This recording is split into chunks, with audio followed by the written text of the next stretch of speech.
down below. If you want to support the stream, there's links down below. I have Private Hope for Code Relief, and I have Reclaim the Block for defunding police.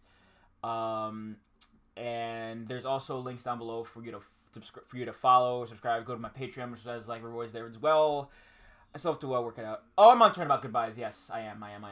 We're on the second part of the trial right now. I'll upload the other VODs of that later. I have to clip them a little bit because I'm still going through a bunch of stuff I still have to work through. But we're almost up to some degree of up-to-date. So we're almost there.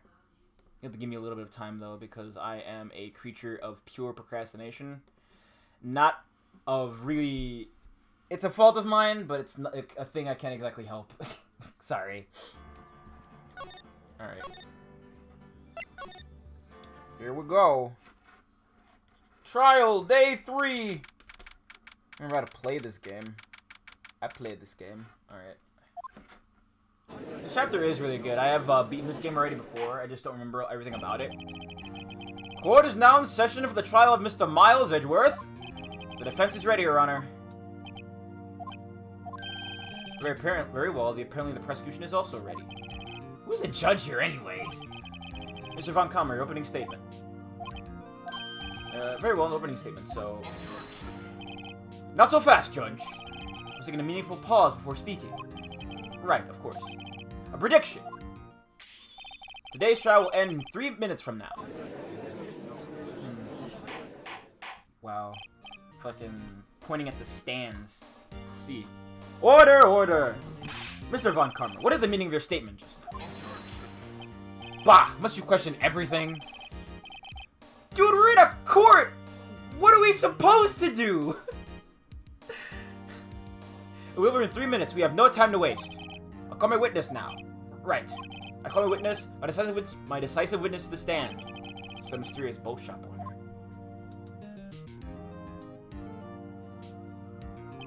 Witness, state your profession.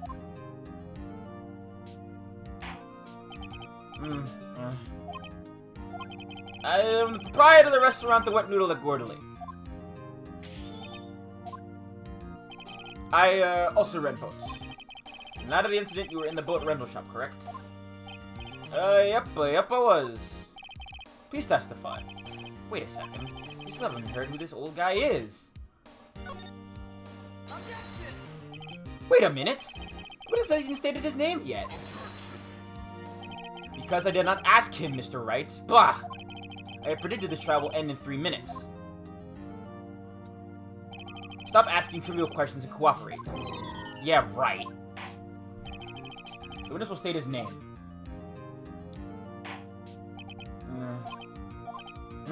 Well, I'm not really sure, yep. What do you mean? My memory... Your Honor, the witness does not remember anything beyond the last several years. Ergo, he cannot recall his own name. He can recall, you said? Yes, but the incident in question took place 3 days ago. He can testify. Very well. Let's hear his testimony then, shall we? Witness? Don't mind me, I'm not sneaking anything.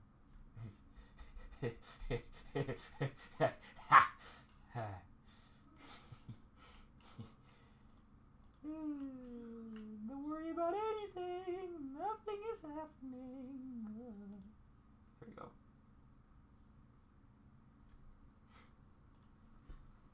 Night of the murder. It was the night of the 24th, just after midnight, yep. I was in a restaurant, where I rent boats, as usual. Then I heard a bang, yep. When I looked out the window, I saw a boat just floating on the lake. Then I heard another bang. Attorney gang! It's good. Just about then the boat comes back to shore and a man walks by my window. Very well. I'd like to begin the cross-examination.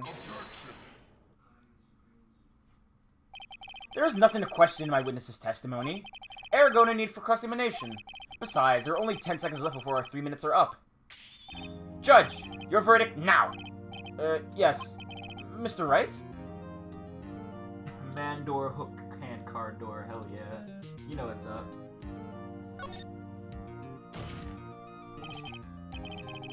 What are you saying? Of course I'll cross-examine the witness.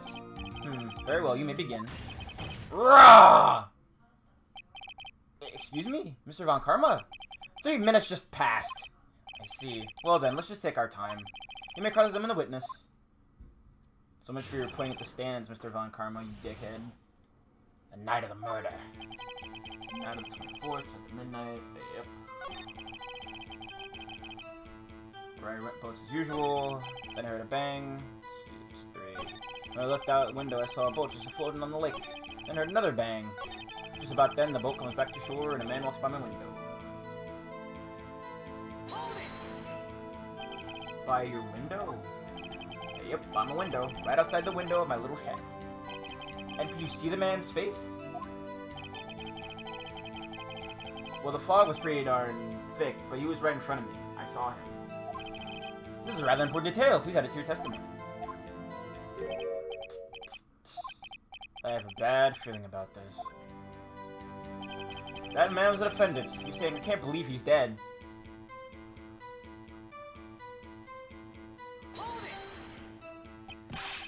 Are you sure? Uh-oh. Dead! Dead certain, Keith! He said, I can't believe he's dead. He was walking by, too. Witness, are you sure the person you saw was Miles Edgeworth? It was him! That Edgeworth boy! Oh, no! This sounds like decisive evidence indeed. I see no room for doubt. On Karma. He lured me into cross-examining so he could set me up for a fall. Tisk, tisk, tisk. Nick, I don't like the way things are going here. No one in the courtroom is glaring at us. I better act quick or this trial is going to be over.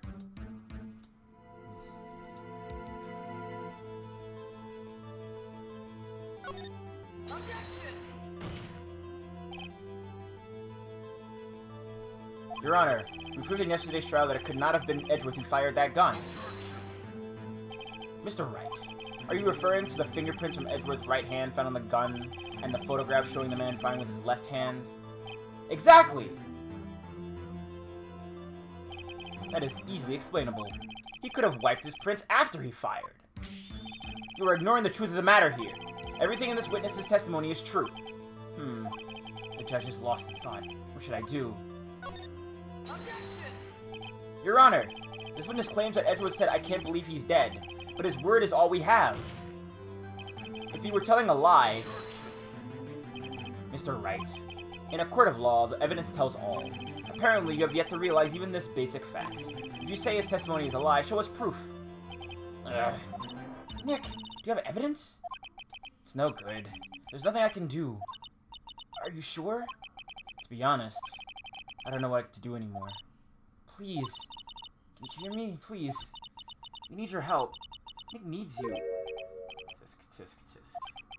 3 minutes was perhaps too high an expectation. However, 15 minutes isn't bad. This must be a new record. Enough. Witness may leave the stand. This court sees no reason to further prolong the trial, nor is there any need for more time to decide the case against the defendant. This case is extremely clear. I see no room for misinterpretation of the facts. What? No! This court finds the defendant, Mr. Miles Edgeworth. Oh, no! The accused will surrender to the court immediately, to be held pending trial at a higher court within a month from today's date. That is all. This court is adjourned. Wait!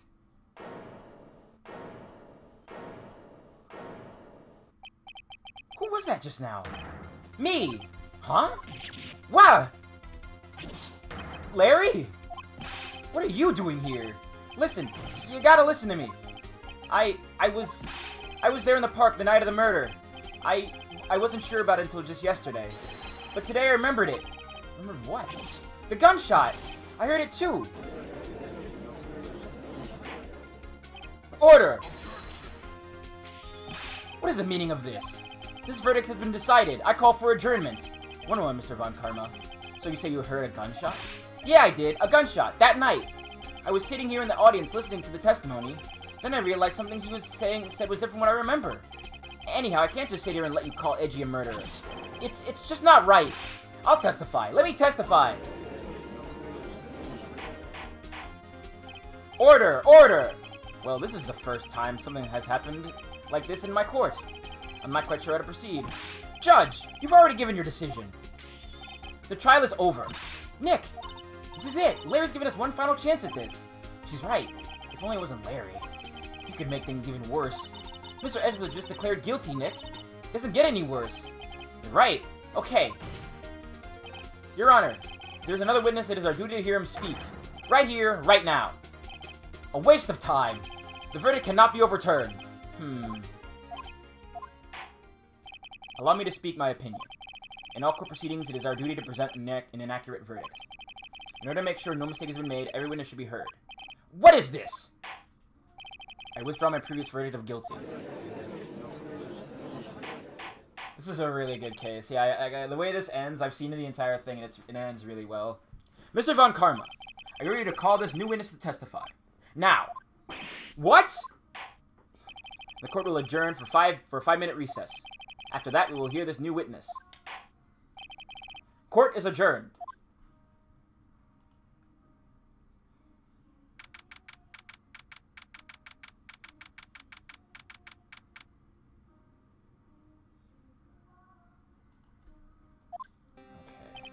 Phew. That was too close. Sorry to keep you on the edge of your seat like that, Edgeworth. I've seen worse. Yeah, right, Edgeworth. You're sweating bullets. I just wonder what Larry plans to say in there. Larry was at the lake that night? Yes. He said he went looking for the steel samurai balloon that flew in the lake. Oh, right. He said he found the balloon. He said he found the balloon in the air tank that night? Yeah. Hey, Edgeworth. Huh? You say something right? Yeah, a lot of things. You seem out of it. What's wrong? It's nothing. Mr. Edgeworth, there's something I mean to ask you. What's that? Why are your fingerprints on a murder weapon? Oh.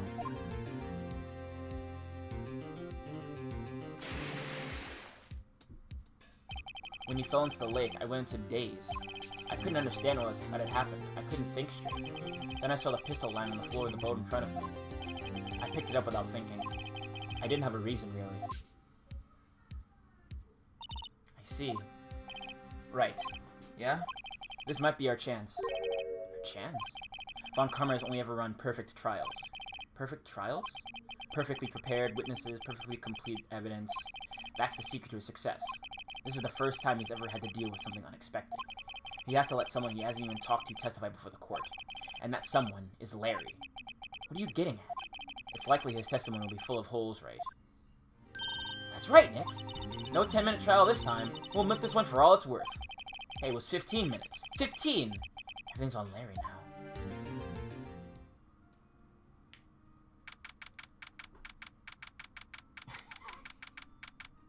Yeah, I don't like that either.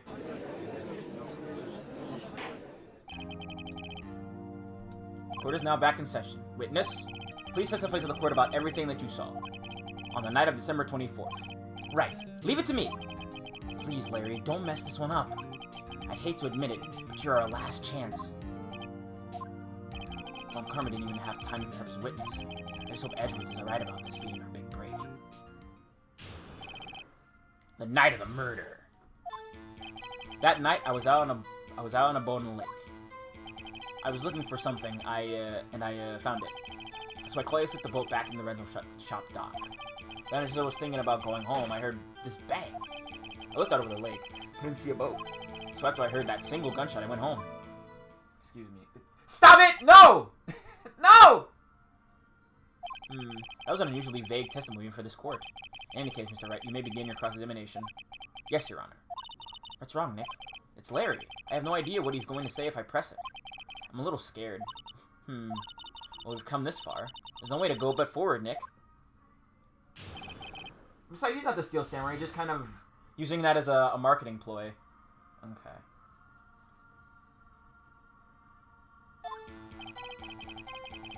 One, two, three, 4, 5, 6. Oh, wait, no. Wrong one.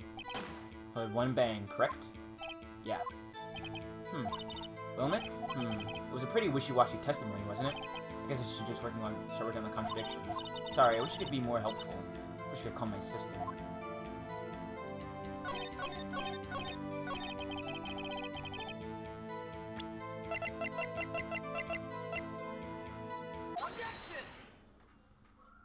Wait a sec, Larry. What? You only heard one bang? You're sure? That's what I said. But Miss Lotta Hart testified yesterday she heard 2 bangs. And the old man now said the same thing. They both heard 2 gunshots that night. Huh?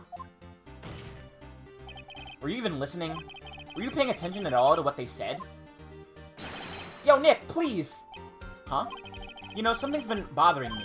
I'm a witness, see? I'm like a customer here. So you gotta treat me like nice and stuff, okay?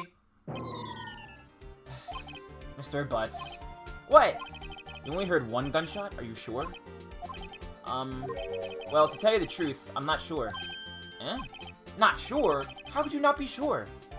Yeah, well, I might have missed the other gunshot. I was listening to something else. Something else? My radio, dude. With my headphones. What? God. You really just be like, order, order, and stop that booing. Mr. Butts, you were listening to the radio with your headphones? Yeah, so what? Is that a crime? I listen to my radio. Everybody listens to the radio. What's the big deal? Mr. Von Karma, your opinion? Waste of time. I do not accept this witness nor his shoddy testimony. Well, Mr. Wright, should he continue the testimony?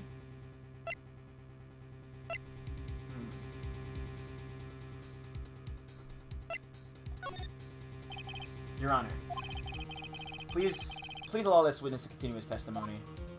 Bah! Nothing is more pitiful than a lawyer who doesn't know when he's lost. Very well, Mr. Butts. Please give your testimony, and be sure to include details like your radio. Right, leave it to me! I wouldn't if there were any other way out of this, believe me. God, he's so stupid. It's lonely being alone on Christmas Eve. That's why I was listening to the All-Crest show on the radio, see? I was listening to it real booming loud. But I'm sure I heard that gunshot. I remember exactly what the DJ was saying when I heard it, too.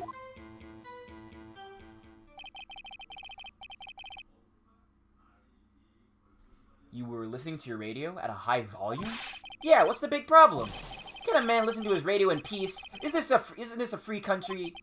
I truly believe Larry has no idea what the problem here is. Judge, can you believe a word this witness says? What he heard was probably nothing more than a drum beat from the radio. True enough, it is difficult to believe his testimony. He was listening to Megan Thee Stallion. God, that'd be hype. Wait, Your Honor. The witness said he remembers exactly what the DJ said when he heard the gunshot. Excuse me? DJ? An announcer, the guy who says things on the radio. Anyway, what this means is when he heard the sound, no music was playing. The DJ only talks between songs, so he could have heard the gunshot from the lake. I'd like to cross-examine the witness, Your Honor. Very well, Mr. Wright. I can't believe I'm continuing this charade. What Larry heard. It's lonely being alone on Christmas Eve.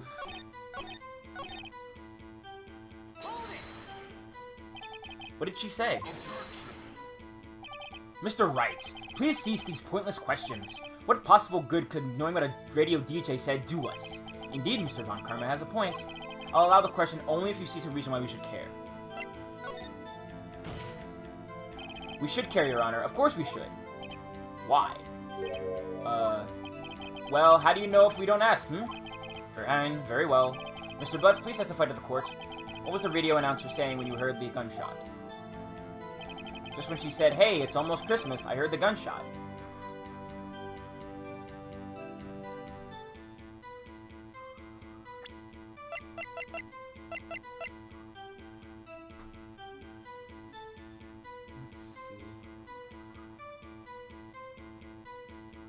I gotta press the wrong button. The right button. Larry, are you absolutely sure what you're saying is correct? Huh? What's with the face? You look scary, dude.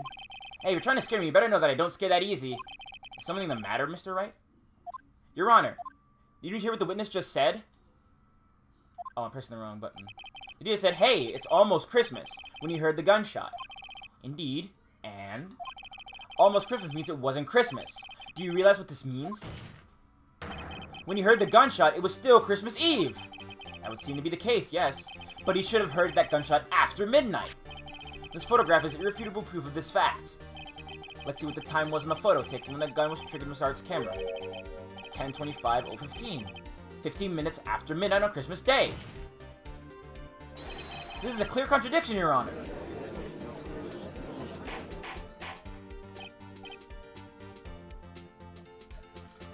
Order! Order! What does this mean? The two prior witnesses heard gunshots after midnight. However, this witness says he heard a gunshot before midnight. Judge, the answer is simple. The current witness is plainly mistaken. Just look at him. Suspicious. What? Well, Mr. Wright, what do you think about Mr. Butt's claim he heard the gunshot before midnight? Larry's not mistaken, Your Honor. He heard that gunshot before midnight. Intriguing. I'm assuming you have evidence for this wild claim. Show me evidence there was a gunshot before midnight.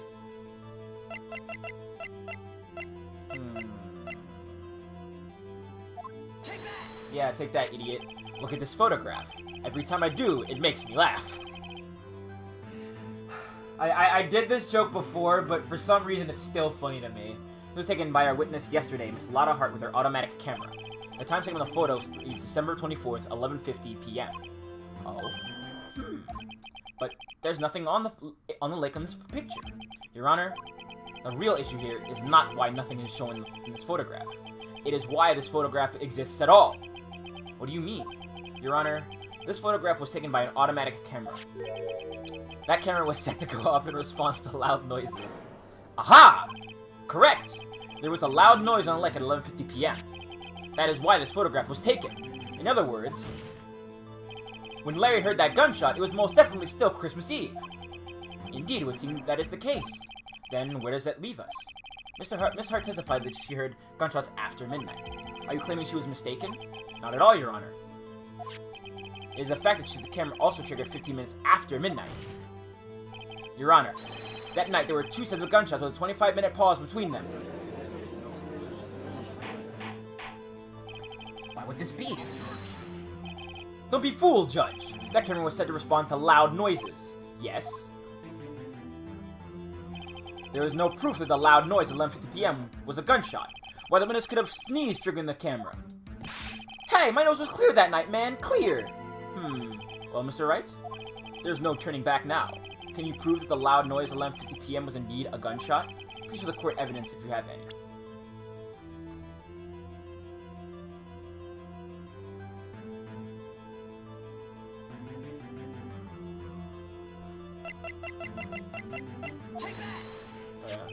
This is my evidence.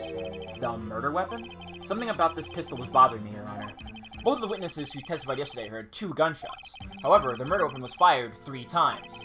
When, then, was the last shot fired? Only now have I realized the truth. That third shot was a shot Larry heard just before midnight. Order! Order! That would make sense of the evidence we've seen so far. However, this leaves me wondering exactly what did happen that night on the lake. Exactly! If this is true, there were 2 sets of gunshots separated by 25 minutes. One at 11:50, another 15 minutes after midnight. Why, I ask you? Why? Oh, I better think of something quick. Wait a second. Gunshots separated by 25 minutes? Ah! What's wrong, Nick? I have it! I have it! Huh? Remember the case with the Steel Samurai? Huh? Yeah, of course I remember. The murderer in this case had the same idea as the murderer in that case. What do you mean? Maya! Yes? If we don't figure this out now, we'll never overturn Edward's guilty verdict. I've got a hunch, and I'm gonna run with it. Right. I mean, is this safe? Safe? We already gotten the guilty verdict. We have nothing to lose. You just watch and let me know if I say anything that sounds fishy, okay? Right, Nick. Your Honor. Yes, Mr. Wright?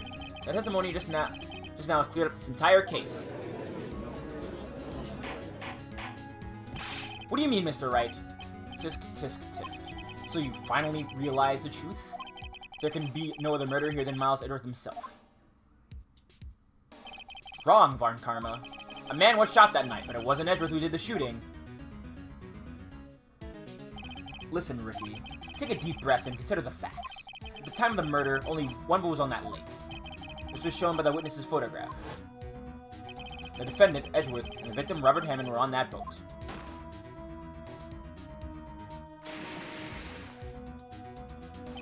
There was a gunshot fired on that boat, and Robert Hammond fell into the lake. The distance of the shouting was 1 meter. It couldn't have been suicide. Well, the guilty party has to be the other man on that boat. I admit, it's hard to imagine any other possibility. Yes, but this assumes that the victim was shot at 15 minutes after midnight. What do you mean by that, Mr. Wright? We have photographic evidence of the time of the shooting. The timestamp on the photo says 00:15, but Larry heard a gunshot 25 minutes before that. Robert Hammond was killed then, 25 minutes before the shot in the lake. That's the only way that Edward could be innocent. Mr. Wright, are you quite mad? Explain who the two men on the boat are.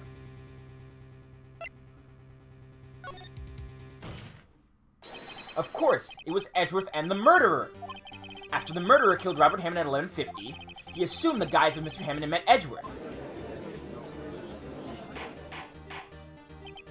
What? Are you serious? Yes, Edgeworth won't tell us why he went to the lake that night. However, I have a hunch. That night, Robert Hammond called Edgeworth to the lake. Now, Edgeworth didn't know Robert Hammond's face that well. That's why he didn't suspect anything when the murderer took Robert Hammond's place. I'm not sure what to make of all this. Ludicrous! Mr. Wright, tell us the name of the murderer then. The murderer's name? Right, it's... Actually, I don't know that murderer's name. You don't know? Bah! Again, you waste my time! I don't know because he never told us. The murderer and this caretaker of the boat shop, that old man. At 11:50, he was the one who killed Robert Hammond. The caretaker of the boat shop? Where did he do this? There weren't any boats on the lake then. Why would he have to go all the way out on the lake just to shoot someone? May I suggest that the real scene of the crime was not on a boat? What? Well then, where did this murder take place?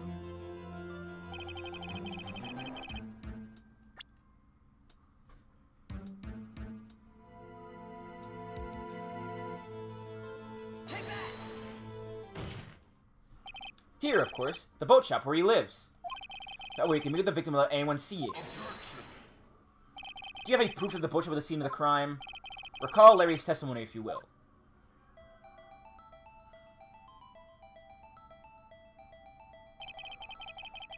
That night he was out on the lake in a boat searching for something. He finds it and returns to the boat. Then, just as he's starting to head for home, he hears a gunshot.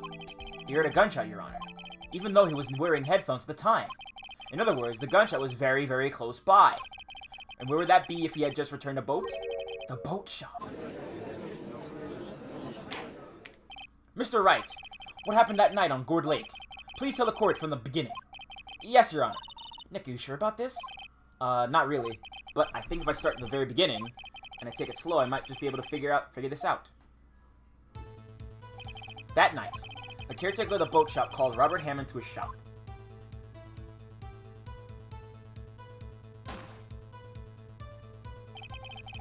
This was around 11:50. That was when the gunshot that Larry heard was fired. After that, the caretaker put on Robert Hammond's coat. He became Robert Hammond. Then he got in the boat with Edgeworth and went out into the middle of the lake. Then, who fired the pistol on the boat, Mr. Wright?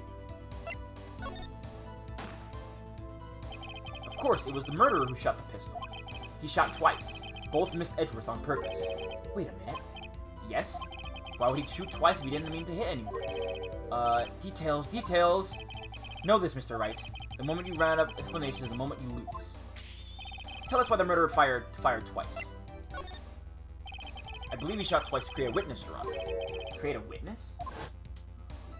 The murderer lifts his pistol and fires one shot. That ensures that anyone who heard the shot would look at the lake. Indeed, Miss Hart did exactly that after hearing the first gunshot. Next, the murderer waits a bit before he fires again. Then,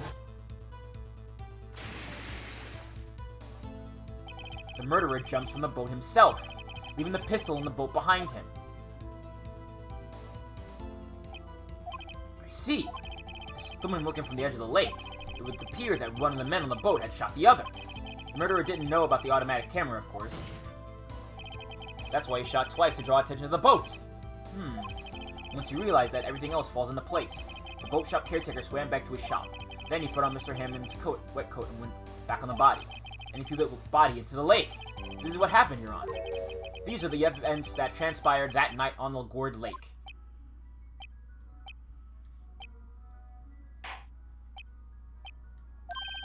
Bailiff, bring out the witness from before. The boat shop caretaker, quickly.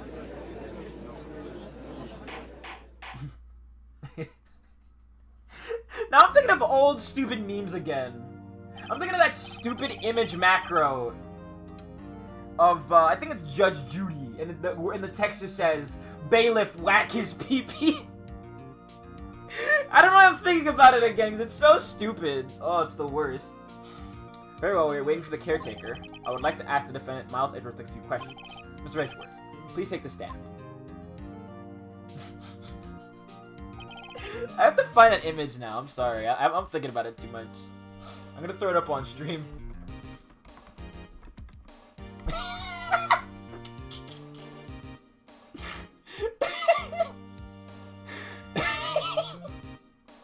Fucking stupid.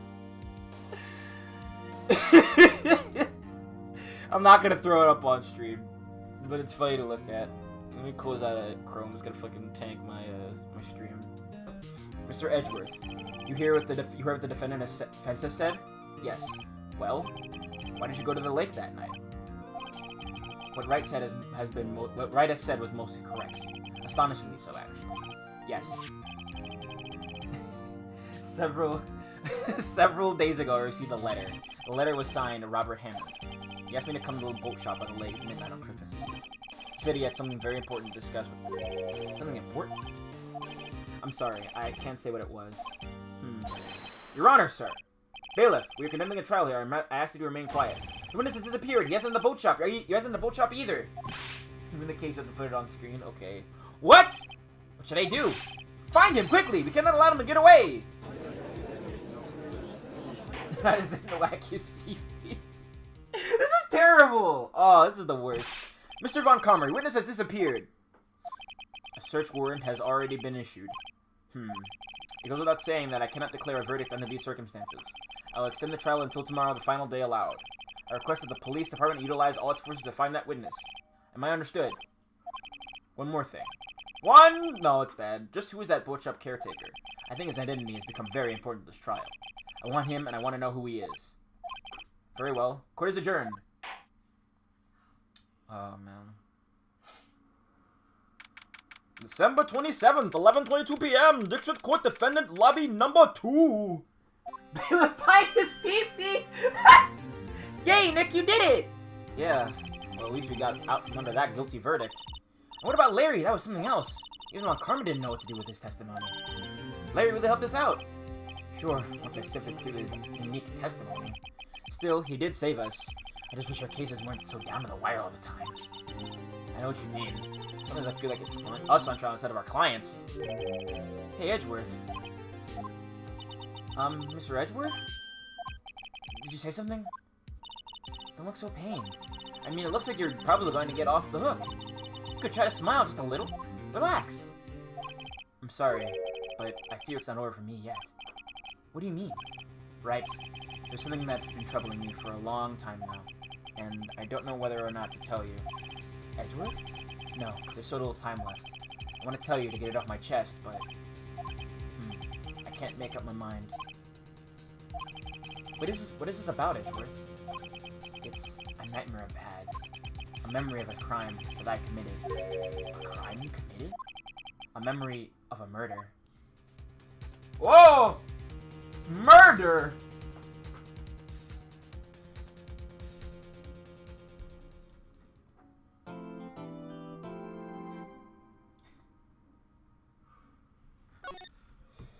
Okay. Let's go look for clues. We could use Missile to help find clues. Missile would save the entire day.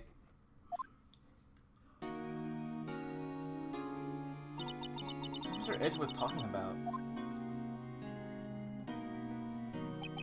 Memory of a crime that I committed. Memory of a murder. Do you really think Mr. Edgeworth killed I don't believe it. Not Edgeworth. Some painful memory has been troubling him recently. But he'd never take someone's life. Never. Nick. Damn. Damn, fucking... And they say romance is dead. Yo, how's everyone doing? What do you think of my performance today? I had him swooning in the aisles, huh, Maya? Swooning? Me? Oh, yes, I remember feeling faint. Right on! Tell me the truth, it was like love at first sight, right? Right, Nick? Huh? Me? Well, maybe I skipped a beat or two. I think you can do better than that. Come on, I saved Edgeworth in there, dude. Edgy! You guys should be bowing before me, yeah! Bow before your hero! Oh, God. Fucking... so stupid. Larry, you really helped us out in the trial today. You did! If you weren't there, Larry, I'm sure Mr. Edgeworth would have been found guilty. Ha ha ha! God. But seriously, Nick, that boat shop caretaker guy is pretty suspicious. Reggie ain't off the hook just yet. Way to spoil the mood, Larry. Hey, I'm just a guy sitting in the audience, you know? Where I'm sitting, Edgy seemed pretty edgy. I mean, can you really know he's telling the truth about that night? Nick? I don't know. But what I do know is, I'm gonna believe in you two until the end. Us two? Edgeworth and who else? You mean me, right? Nah, he means me. Right, Nick? Yeah, you, Larry. Not me? But why you, Larry? Huh? Actually, yeah, why me, Nick? I know the silent treatment. I should really look at the anime for this. I really need to. I've been meaning to, but I'm, like, distracted. Nick, why do you trust Mr. Edgeworth so much? I mean, he's changed recently, true. But when we first met him, he was kind of a jerk, don't you think? You didn't know him back then. Back when he wanted to become a defense attorney. Wait, is that when you two were classmates? Yes, in grade school. They saved me, Miles and Larry. They saved me, I'll never forget it. That's why I became a defense attorney, you know? What? Hey, Larry! What's he talking about? Huh? Sorry, I kinda forgot. Okay, Nick, out with it. I'm gonna hear the story today, and that's final. Okay. It's kind of a long story, so hang in there. It was the very end of 3rd grade. I was on trial. A class trial. A class trial?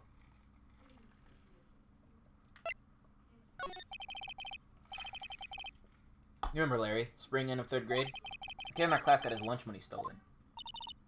Lunch money? Our school was really small. Every month, kids would bring in an envelope with money for lunch from home.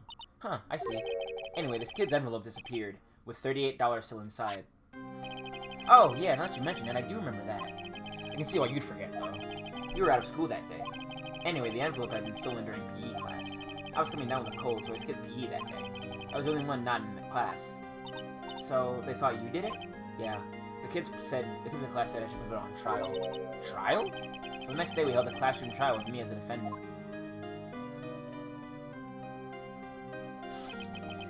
Wow. Little baby Phoenix in trial. I didn't do it! Guilty! He did it! Give the money back! You're such a meanie! No one play with him! Oh, damn. Yeah, no borrowing my eraser. You shouldn't be allowed in the relay race, or on the library committee. Get my 50 cents I loaned you. Hey, did you rob that bank the other day? Now, Phoenix, you know you shouldn't steal people's money. It's not right. In the end, even the teacher thought I had done it. Go over and apologize, Phoenix. I love that goofy shirt. I didn't know what was happening. God, you know, this image of Phoenix, more than any image of him like that exists currently, looks so much like Batsu. Like, hold on, give me a minute here.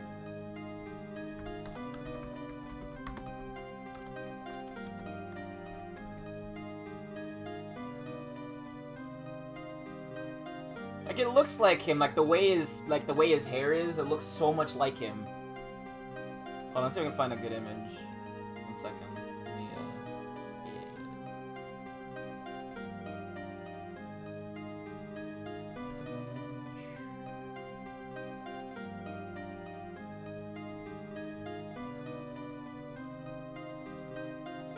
Dare to compare. Like, I'm not that wrong. Like, he doesn't have a widow's peak, but, like, it's basically the exact same hairstyle with his head down like that. At least I see it, anyway. Moving on. I was so sad I couldn't stop crying. Everyone was staring at me like I'd done it. I tried to apologize. I went to where the boy whose money had been stolen was sitting. That's when it happened. You shouldn't have to apologize. The only thing that belongs to this trial and tribal is evidence. Anything else is no place. You should all be ashamed. Amateurs. Miles? Baby boy. Hello. Welcome. You mad or wrong for that? Why you gotta do that to me? He looks like Betsu. He has the same hairstyle. Don't bully me. Alright, it was you who stole my money, wasn't it? No. Then you shouldn't apologize. Everyone's been shouting you did it, but no one has any proof. That is why, Your Honor, this boy is innocent. But Miles, it was your money that was stolen. Yeah, he did it. He's the one. You don't need proof. Make him say he's sorry. Why don't you all just shut up? This is always how it is. Everybody ganging up and picking on one person. Just think how he feels. He said he didn't do it, so he didn't do it. Yeah, 4-year-old child. Very well. I will place the money myself. This class trial is over. That's how it happened. After that, the three of us were the best of friends. Wow, I had no idea. Yeah, I had no idea either. I mean, I forgot. That's when I learned what it meant to be alone. Totally alone without a friend in the world. You did a good thing, Larry. Yeah, well, I'm just lucky that I took the day off from school. If I'd been there, they would have thought I had done it. So I took kind of personally, see? If something smells, usually the butts. Anyway, Edgeworth and I talked after that class trial. That's when I heard his father was a defense attorney. I remember his eyes would shine when he talked about his father. I'm gonna become a defense attorney, just like my father. A famous defense attorney. Very weird read there. Then a few months later, he suddenly transferred to another school. The DO6 incident. Right. I'm not sure, but the transfer probably had to do with his father's death. That's so sad. It was several years later when I heard Edgeworth's name again. There was an article about him in the newspaper. The headline was something like, Dark Suspicions of a Demon Attorney. Fabricating evidence, manipulating testimonies, covering up facts. The article said he'd do anything to get a guilty verdict. Anything. But why? What happened? I mean, that's not the Edgy I used to know at all. That's what I thought, too. I tried to get in touch with him, I don't know how many times. He never replied. I guess he didn't want to see his old friends. I couldn't just drop it, though. I wanted to meet him, to learn why he had to become who he became. That's when I decided. Wait, you don't mean... That's why? That's why you become a defense attorney? To meet Edgeworth? Damn. Gay ass. If I was a defense attorney, I knew he'd have to meet me whether he wanted to or not. In court. Edgeworth believed in me, and I believe in him. He's in pain, and no one's on his side. I'm the only one who knows the real Edgeworth. I'm the only one who can help him. Whoa, Nick. So is that why you helped me out free? Yes. I helped you out because I believed in you. Except I don't remember saying I'd do it for free. Aw, Nick! Nick! We have to save Mr. Edgeworth. It's the last thing we do, okay? Right. Very well, maybe. First is that rental boat shop caretaker. We need to find out who or what he is. I'll set it for who. I guess I can clean out some of this evidence I no longer need. Okay, let's go. Yeah, but it's hard to. God. Knowing about that entire thing about, like, Edgeworth and that whole class trial, like, makes me not like Larry even more. He's such a drill bit. Let's see. Hey, pal. Long time no see. Oh, Detective Gumshoe. Close one today, eh? I got so worked up I snapped my tie in half. Sorry about that. No problem, pal. Thanks to you, we now know who really did it. You mean the boat shop caretaker? Look, I'll make you a promise. I'll have that scoundrel in my custody by trial time tomorrow. Come what may. It's my duty to you as a police officer. Now I'm up to catch me a criminal. Larry the Sit Butts. Yeah, that's about right. Gumshoe sure is active today. Oh, one other thing. Yeah. No one can go into the woods today. The woods? Where Lotta was camping? The woods are off limits to camping, and apparently the park ranger found out. He got pretty mad. No one can go in for a while. I guess Lotta's in a lot of trouble. Anyway, I'll be seeing you tomorrow. Alright. See what's on the public beach. Huh? The steel eyesore is missing. Eyesore? Looks like the hot dog stand is closed too. I guess Larry's too busy worrying about Mr. Edgeworth to show up for work. Let's see. I'm doing examine. What's this say? There's today off. He was pretty happy about saving Mr. Edgeworth. True. Oh, I'm big. So here. December 27th, Bolt Rental Shop. That old caretaker got away. Yep. I never imagined he might be the real murderer. Ahem! I know that clearing in the throat anywhere. Ah! Aha! Hello! What might you be doing here? Out for a walk, hmm? The days of my youth. Like the scent of fresh lemon, you see. Mr. Grossberg! This is no time for idle reminiscing. Mr. Edgeworth's trial ends tomorrow. That is true, yes. But from what I saw of today's trial, Edgeworth should be fine, right? Well, I'm not so sure about that. Ho-ho, what do you mean by that? Well, I'm not sure. If you find anything out, come by my office at once. I may be able to offer you some assistance. Ah, it took you long enough. Thanks. Bye. What do you think Mr. Grossberg was doing here anyway? Who knows?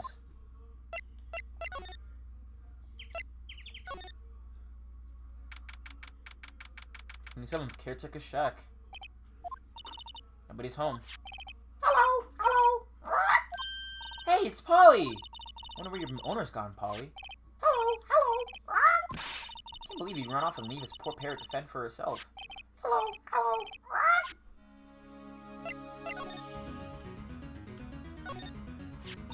You should take care of Polly, Nick. You probably shouldn't just kidnap her. The police know about her anyway. I'm sure they'll do something. Well, okay. Sorry, Polly. He says he can't take you. Great, now the bird's gonna hate me.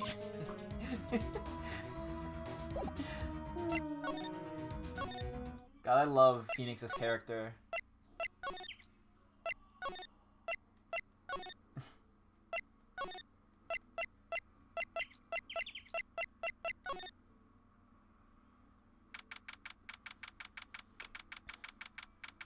Visitor's room. You look as grim as always. Mr. Edgeworth, I heard the story about the class trial. Class trial? What do you mean? You don't remember? No, I don't. Your lunch money was stolen, wasn't it, in 3rd grade? Lunch money? Oh, right. Yes, I do remember something like that. Nick, I think you're the only one who really remembers. Well, it probably wouldn't really matter to me anyway. Mr. Edgeworth, didn't you know? That trial was the reason Nick became a defense attorney. Ridiculous. Gee, thanks. That said, it does sound like the kind of thing you'd do. You haven't changed a bit, have you, Wright? So simple. To a fault, even. Maybe yeah, but I think you changed too much, Edgeworth. Perhaps.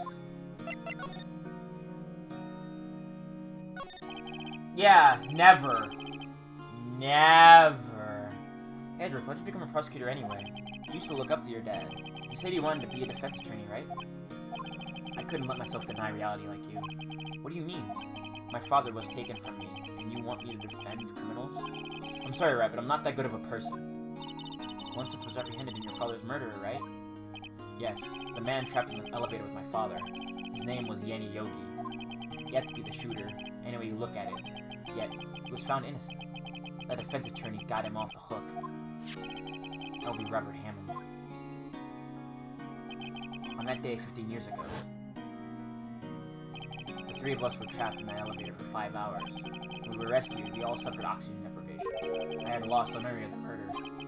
Lost your memory? Even now I can't recall what happened in the elevator. That was the crux of Yogi's attorney's argument in court. He claimed that Yanni Yogi had not been of sound mind due to the oxygen deprivation. Yogi was released due to lack of evidence.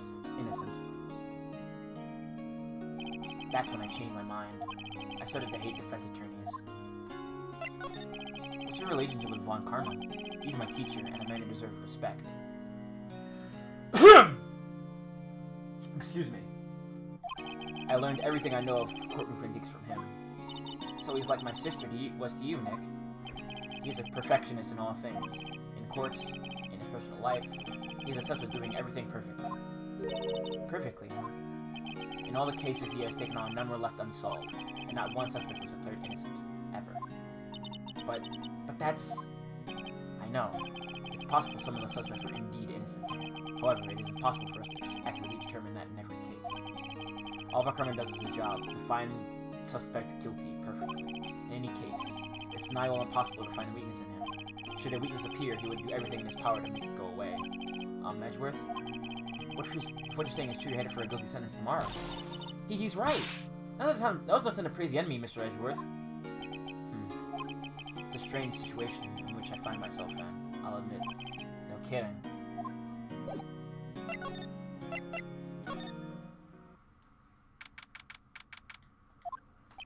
Looks as if the Gumshoe hasn't gotten back yet. Gumshoe, he won't be coming back today.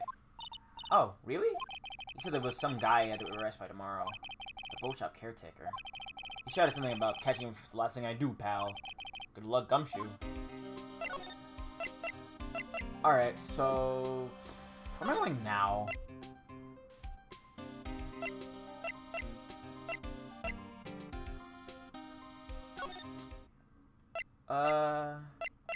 Is them around here?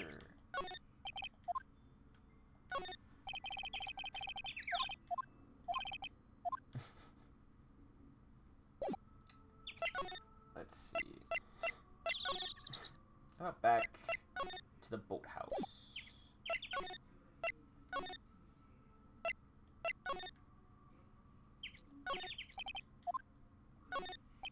Some boats falling at the dock. The murderers put them both in the spot. Looks in the boat. It's over the hills, huh? He looks like it. He didn't seem like a bad person.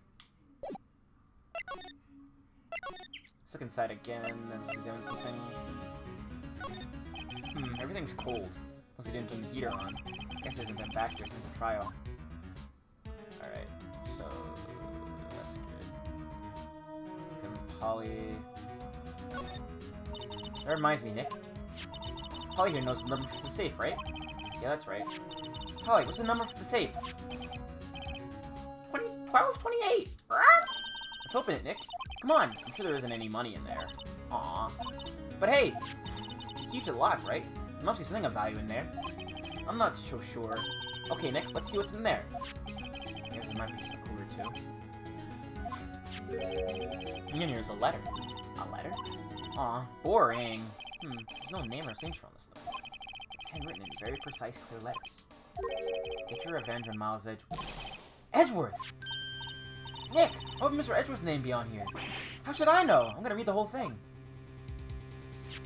Get your revenge on Miles Edgeworth. It also says this is your last chance. Now is the time to get revenge on the two men who ruined your life.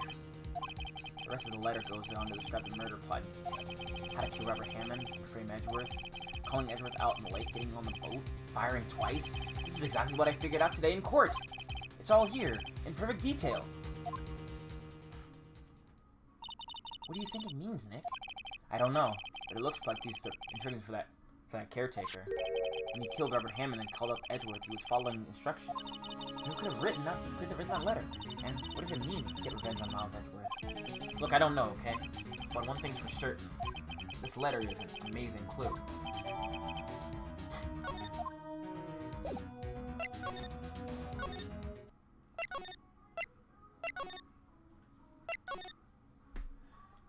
What? No. Why would you say that? That's silly.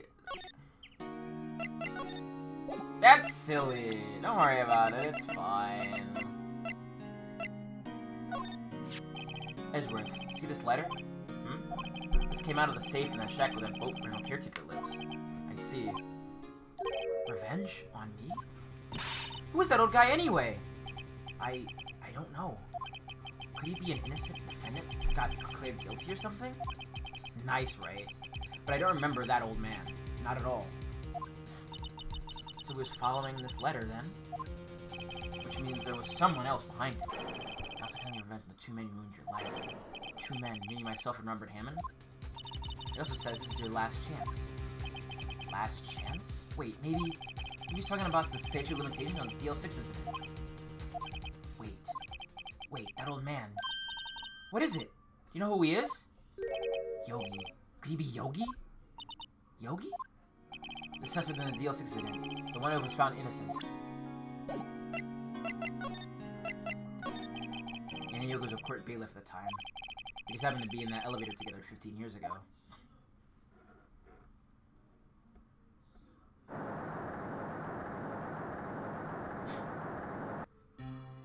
The quake was incredibly strong.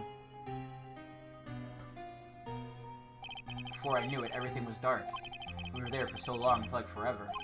The air thinned, and the darkness closed in on us in that little box. We became unsettled. Help! I can't breathe!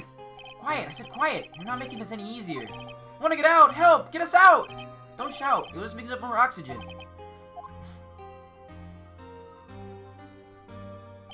That's all I remember. When I came to, I was in a hospital bed, staring up at the ceiling.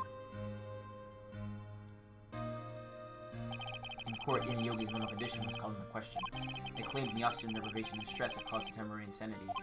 In the end, the claim passed in court, and Yogi was found innocent. Huh. But isn't that strange? This letter tells him to get revenge on Edgeworth. Why do you want him to take revenge on you? Right. Yeah? There's something that's been troubling me these last few days. I didn't know whether or not I should tell you. You mean the nightmare? I've had a memory of a crime that I committed. A crime you committed? A memory of a murder. I think the time has come to tell all. For the last 15 years, I've had the same dream almost every night. I wake up in a fearful sweat every time. What kind of dream? It's a dream of my father's killing in the dark.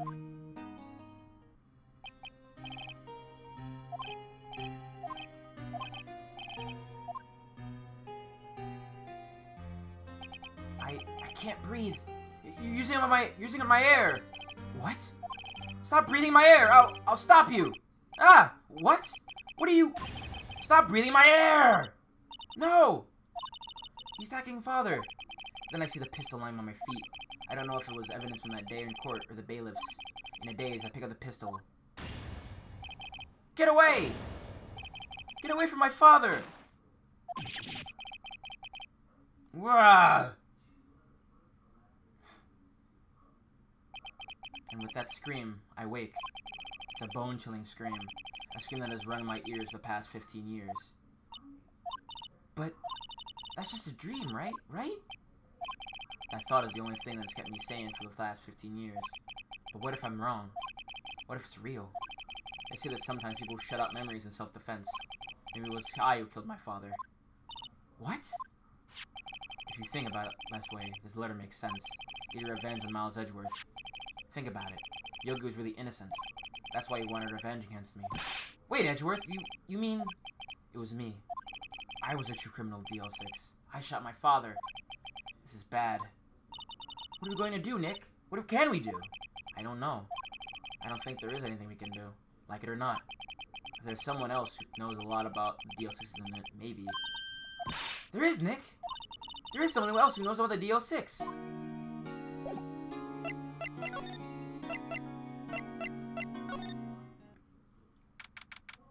Alright, let's talk to Grossberg. Mr. Grossberg! Ah, hello there. What's wrong? You look troubled. No kidding. I can't believe you're not. My. Just calm down and tell me what's happened, It's Mr. Edgeworth.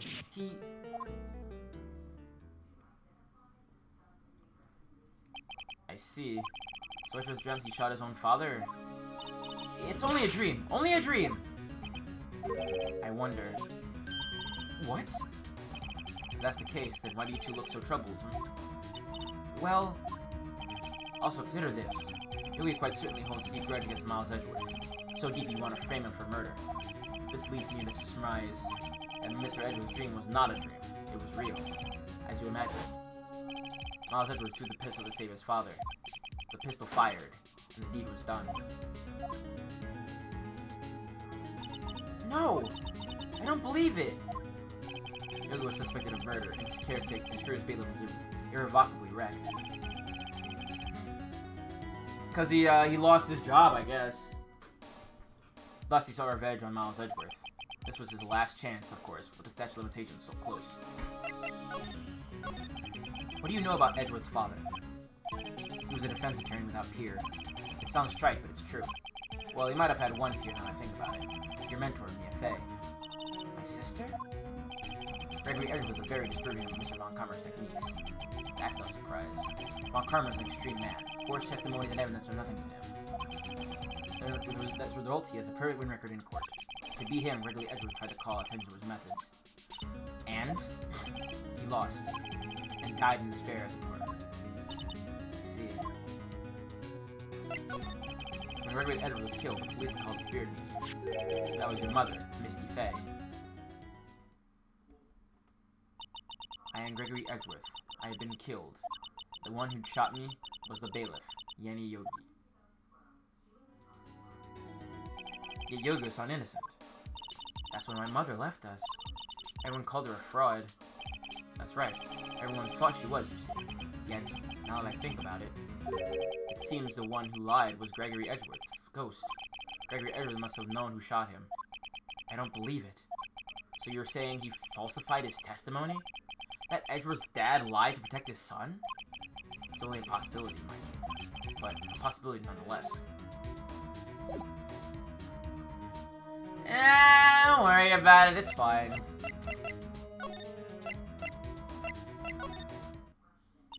One day left, Nick. Yeah, I know. Well, no time to waste. Let's get going. Not here. Here. And here. Nope. How about back here? Nope.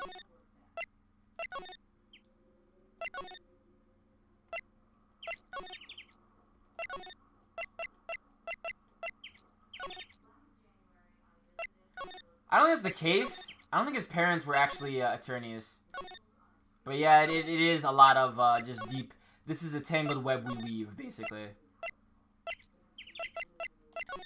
Nothing else to say to him. Oh, I should present this, unless I already did, like, off-screen. What do there? Let me talk. We should do... You know, you're nice, Dick. Just do what you do. That should work. Well, any good ideas? This is all tied to deal 6 tonight. You better find out as much as you can about that murder due for tomorrow. Back then has a hold on Ezra and won't let go. Alright, let's try to go...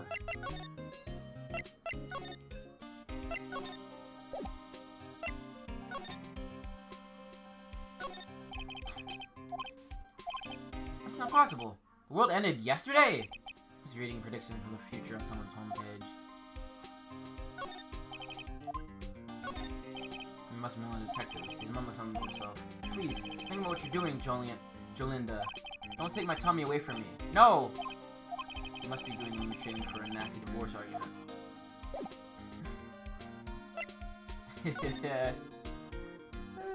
Alright. So... I've been basically everywhere. I think I've examined everything. I've exhausted all dialogue. It's fine. Don't worry about it.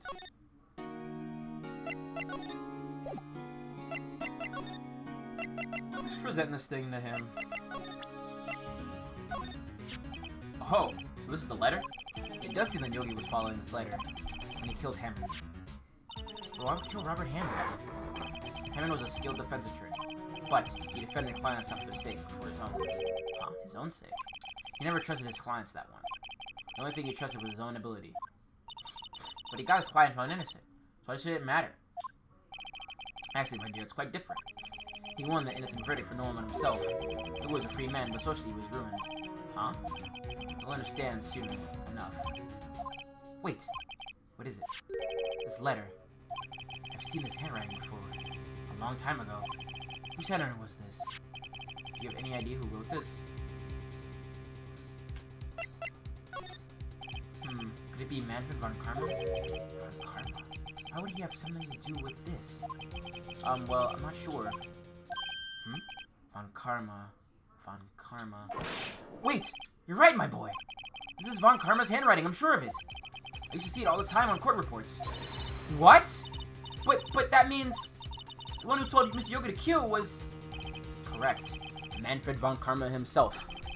What does this mean, then? How would Von Karma want to frame Edgeworth? If it truly is Von Karma who wrote this letter, then he would know the truth. He would know that Miles Edgeworth had accidentally killed his own father. He'll say as much tomorrow in court as you think. He'll press the point until the court finds Miles Edgeworth guilty. Oh no! But how could Von Karma know about Edgeworth's past like that? Even Mr. Edgeworth thought it was just a nightmare. That I do not know.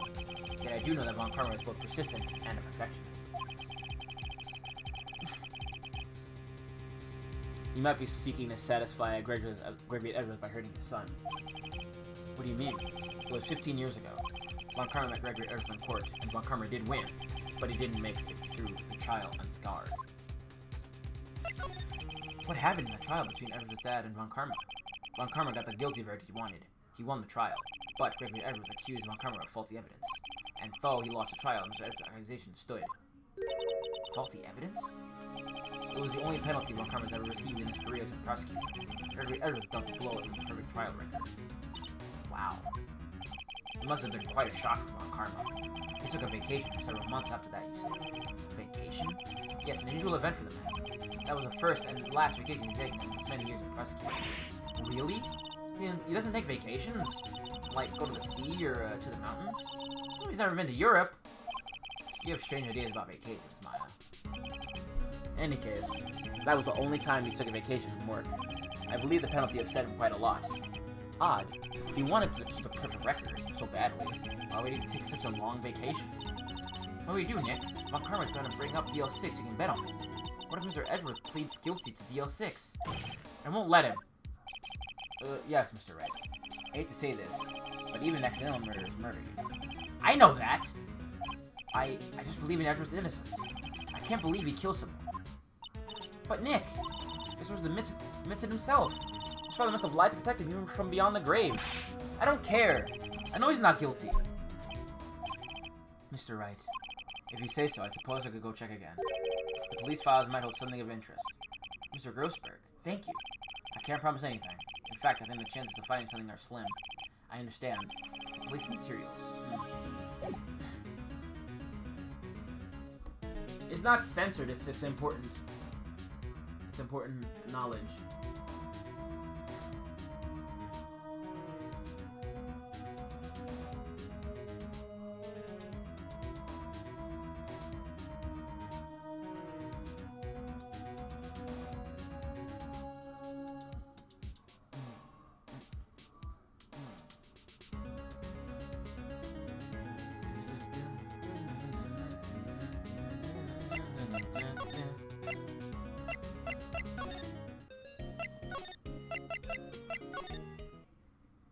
Oh, my mouse is still on the screen.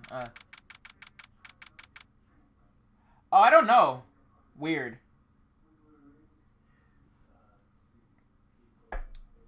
It's not as censored to me on my end. There's hardly anyone here. Everyone must be out looking for the old guy, Yogi. Ah, it's you. I don't think Gumshoe will be coming back today. He's staying out late looking for someone. It's like I said, the Gumshoe was pounding the pavement for real. We were wondering if we could check out the records room again? Well, no, I can't have just anyone wandering around in there. But I guess Mr. Von Karma's in there now anyway. You can go in as long as he's there. Mr. Von Karma? Yes, he just arrived actually. Von Karma's in the records room. Nick! Let's hurry!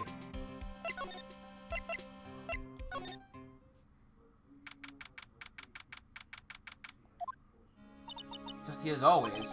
Only here just yesterday. I'm sure they just haven't had time to clean. What's wrong, Nick? Nothing. I was just noticing that he's in here. Von Karma.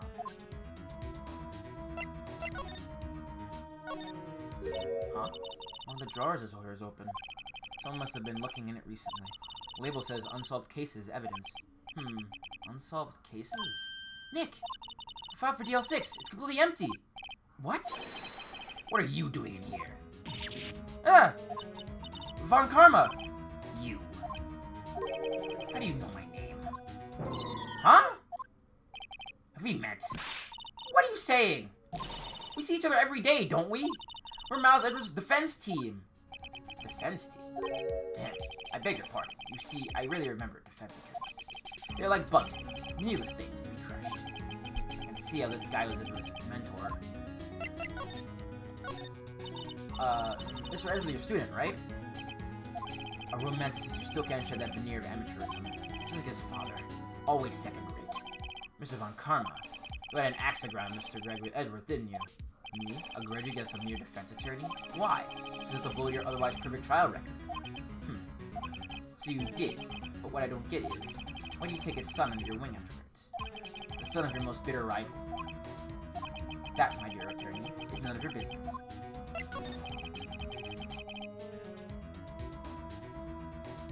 He's not. It might be the last day of this trial. It's been a while since I've been had events for me last this long. Still, he will lose in the end. Miles Edwards will admit his own guilt. It is the guilt of 15 years ago. Quite the researcher. If you've done your homework so well, then certainly you must understand. You know what Miles Edwards will tell the court tomorrow. You're right. So Von Karma is going to bring up Deal 6 in court tomorrow.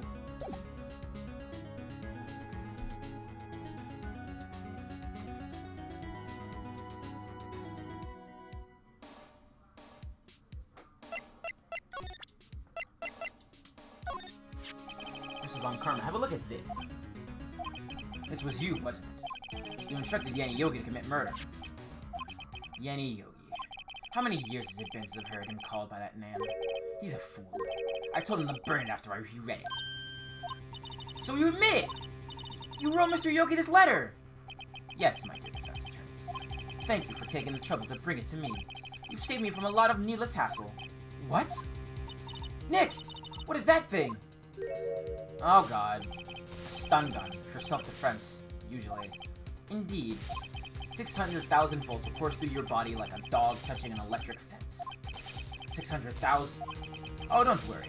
People usually don't die from it. Usually. Now give me the letter. No! No! Well, what are you... Nick, run! Ah! Maya! Out of my way!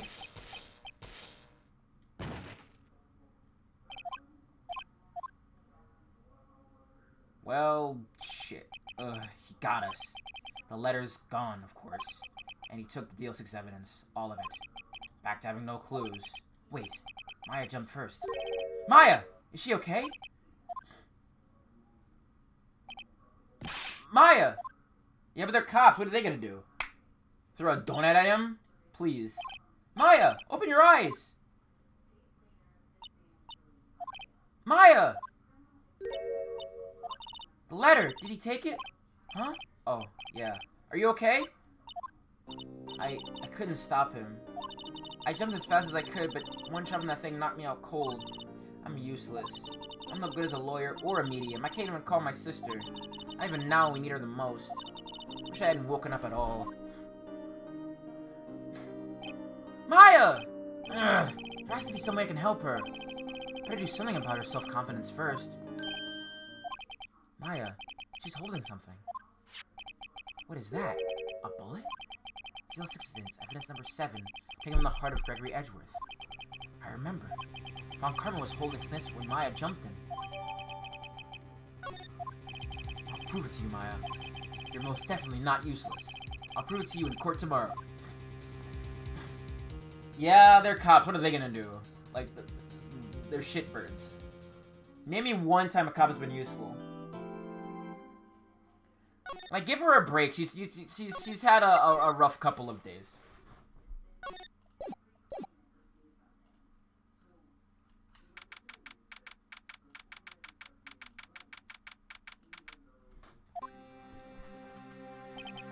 This is it. Judgment Day. Today, things are gonna get settled at last. A lot of things. Wah! What's the big idea? Sorry, Nick. I only touched your shoulder. I guess the shock still hasn't worn off from my run with the stun gun yesterday. Anyhow, today's the last day of the trial. Good luck, Dick. Yeah, thanks, Maya. Edward is looking glum as always. I hope Von Karma doesn't push him too hard. Whoa! What are you doing? Sorry. I'm sorry. Just thought I'd cheer you up with a pat on the back. Maya, maybe we should go outside and discharge? Right. Good idea. You don't have to electrocute anyone on your way out. Whoa, pal! So much for that. What's gotten into that girl? Detective Gumshoe. Morning, Mr. Edgeworth. Good morning. How did it go, Detective? Have no fear, Esperanza have captured our runaway caretaker. I just brought him in. Took all night, pal. Thanks, Detective Gumshoe. You must be tired. Actually, after that shock I got on the way in, I feel pretty good. Yogi says he's forgotten his own name. But that has to be a lie. Why would he want revenge on Edgeworth if he couldn't remember his past? He does remember. It helps him to improve it. They've got a power that you've never seen before. Ugh, God.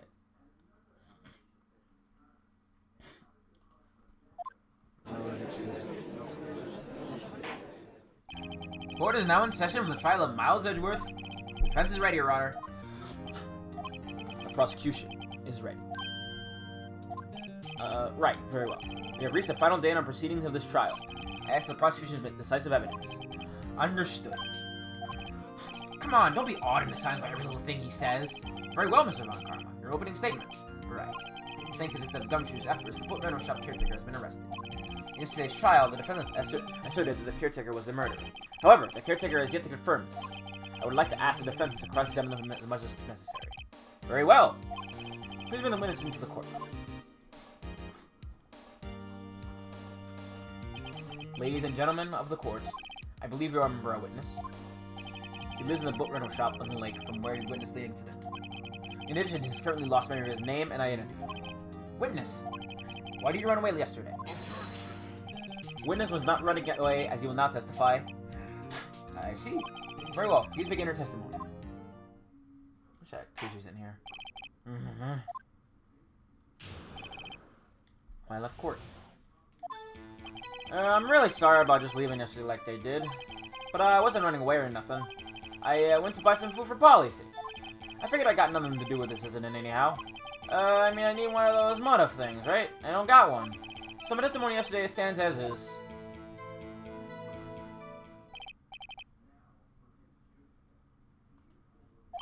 Let's begin the cross-examination, shall we? Yes, I know his name. Yanni Yogi. You're Yanni Yogi and I'm going to prove it.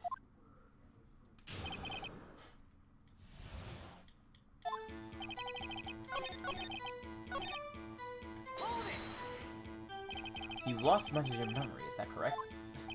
Yep, seems like it. Then how could you know that you didn't have anything to do with this incident? Or maybe you're lying about not having your memory. You know exactly who you are. The witness has testified quite clearly that he has no memory of who he is. You claim he's lying and show the court proof. How am I supposed to prove what's going on in that cold codger's head? That's impossible. I'm glad you've come to your senses, Mr. Wright. Very well, witness, please continue.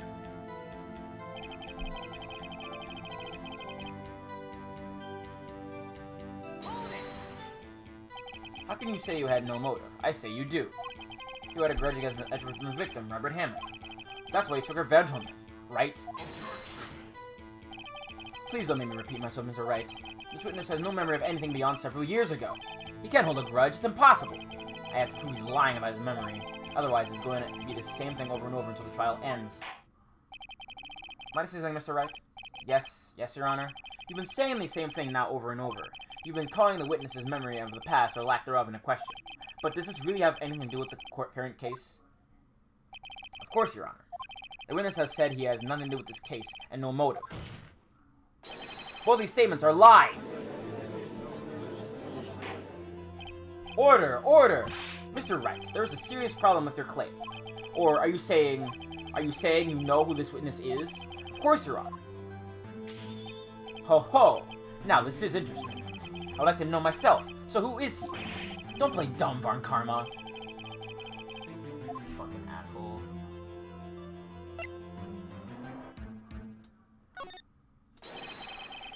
His name is Yanni Yogi, a former court bailiff. Yogi? That name sounds familiar. Oh! Yanni Yogi! From the DL6, isn't it? I figures the judge would have heard of it. It was such a famous case. But what does this mean? Your Honor, if this man is Mr. Yogi, then he has a clear motive. Tisk, tisk, tisk. Jumping to conclusion again, Mr. Wright. This man, this witness, is Yanni Yogi. Fascinating. However, how do you propose to prove this to the court? This is a court of law, as you may recall. You need proof. And allow me to repeat once more that the witness has lost his memory. This is it. I have to do this now. If I can't prove he's Yogi right here, right now, then I've got nowhere else to go.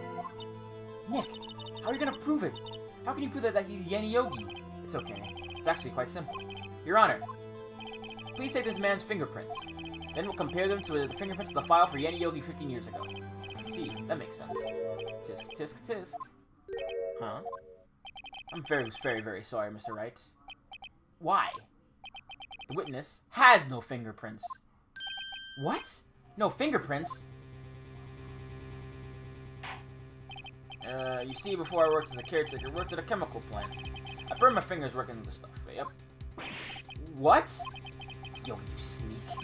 You burned your fingerprints to hide off your past. Well, if the witness has no fingerprints, I guess we will not be able to prove his identity. No! What will you do, Mr. Wright? It seems the case has been decided, no? No! I know what happened. I know everything. I just can't prove it. But no, I can't let it end like this. I can't lose. There has to be another way. There is no one who can testify as a witness. No one who can testify as to who this witness is. No one. Nick, what are we going to do? I didn't even consider that he might have erased his fingerprints. Now I do. Well, Mr. Wright, perhaps you'd like to cross-examine this parrot for a little comic relief, Yeah, very fun. You're a sore winner, Von Karma. Wait a second. Cross-examine his parrot? What is it, Nick? No. You're not going to... Your Honor! The defense would like to take Mr. Von Karma up in this proposal. Take Von Karma up? Oh, in my proposal? Oh, Your Honor. I would like to cross-examine the witness's pet parrot!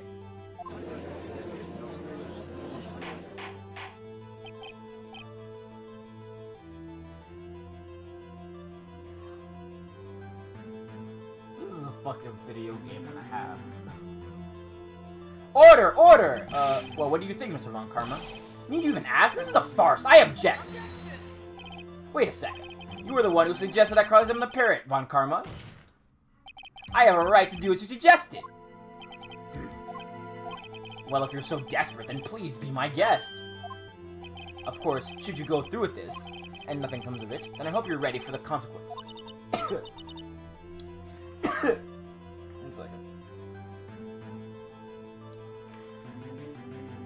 Nick, this is crazy. Well, still want to go through with your little game? Let the parrot take the stand. I will cross-examine her, Your Honor. This is the most ridiculous thing I've ever heard. Von Karma's rigged every person's testimony, every piece of evidence, except the parrot. She's my last chance. At least, I think so.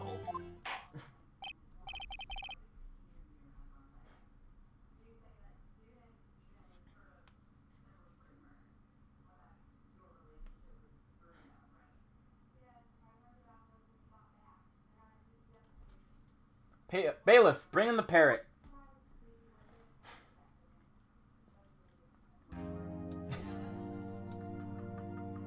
This is a fucking video game. That's quite a bird.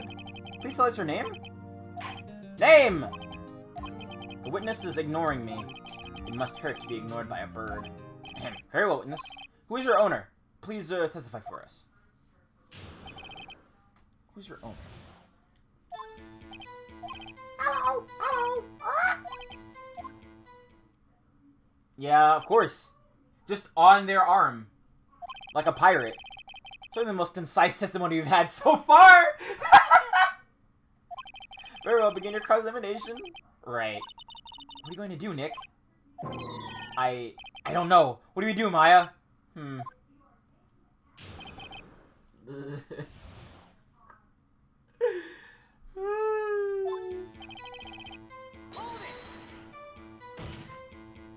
Witness, you can't just say hello and expect to get anywhere. I want you to testify. Maya, you talk to her. Right. What do I say? As I recall, 2 days ago. Polly, have you forgotten something? Don't forget the L6! I can get Polly to say that here. That will prove that the caretaker has nothing to do with the L6. Polly, have you forgotten something? Hello. That's not what you're supposed to say. Forgot something. Something we forgot. Hello. Hello. Ah. Uh-oh, it's not working, Nick. She won't say it. This is ridiculous. Why won't she say it? Tisk, tisk, tisk. Something the matter, Mr. Wright? Wait. Don't tell me Von Carmichael did this. He could never train the parrot, could he? Did he train her not to respond when we asked if we'd forgotten something?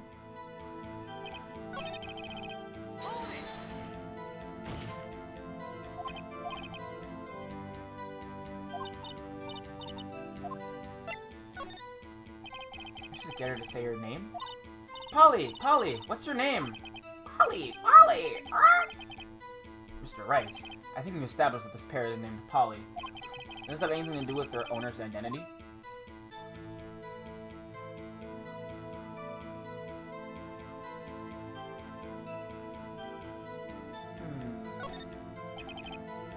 Yes, it does. Ha! Fascinating. You claim that the parrot's name will prove her owner's identity? Then show us this proof. Nick! Do you think you're taking this bluffing a little too far? Listen, we're not here to answer the question of who is the caretaker. We're here to prove that the Yeti is Yeti Yogi. All we have to do is tie the name Polly to Yogi. Your Honor, proof that the parrot's name reveals the caretaker's identity is...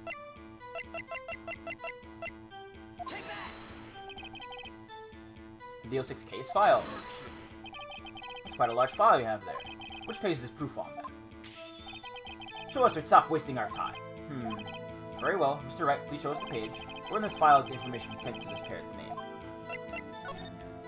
It's on the suspect data page. This page is all the information about Yeti Yogi. Right after he was arrested, his fiancée committed suicide, see? Indeed, it does say that, yes. What was his fiancée's name? Polly Jenkins. Polly! Exactly, Your Honor. He wanted to remember the name of his fiancée who had committed suicide. That's why he named his parrot after her. I see. I guess that is possible. Bah, a mere coincidence, that's all. My granddaughter's a dog she calls Phoenix. Well, Mr. Phoenix Wright, does this make you my granddaughter's fiancé? She's only 7 years old. Indeed. Alone, it is a little weak for evidence in a murder trial. We would need some other corroborating evidence. Where am I going to find that? Nick, we're getting closer. One more, if we can just get one more piece of evidence. Right, but what? Very well, witness, you may continue. Can't smash this again.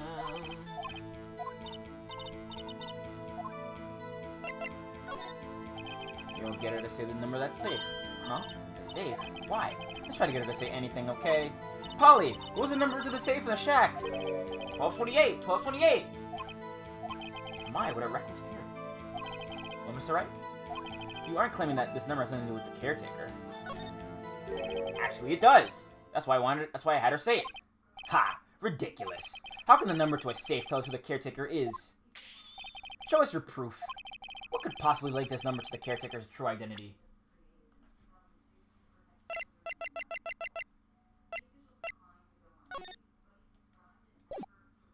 $2001, wow.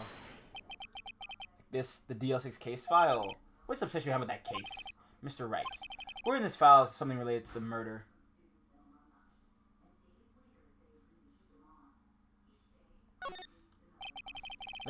The case summary page. The case summary? Specifically, the date on which the DL6 incident occurred. The date of the incident. December 28th. Why, that's today's date. 15 years ago. And the number on that safe is 1228. Ah! He used the date of the DL6 incident as the number for his safe, Your Honor. That's how important that date was to him. I see. It certainly is an interesting coincidence. People often do set their secret numbers to dates. Bah, this is not tangible proof. I set my ATM's number.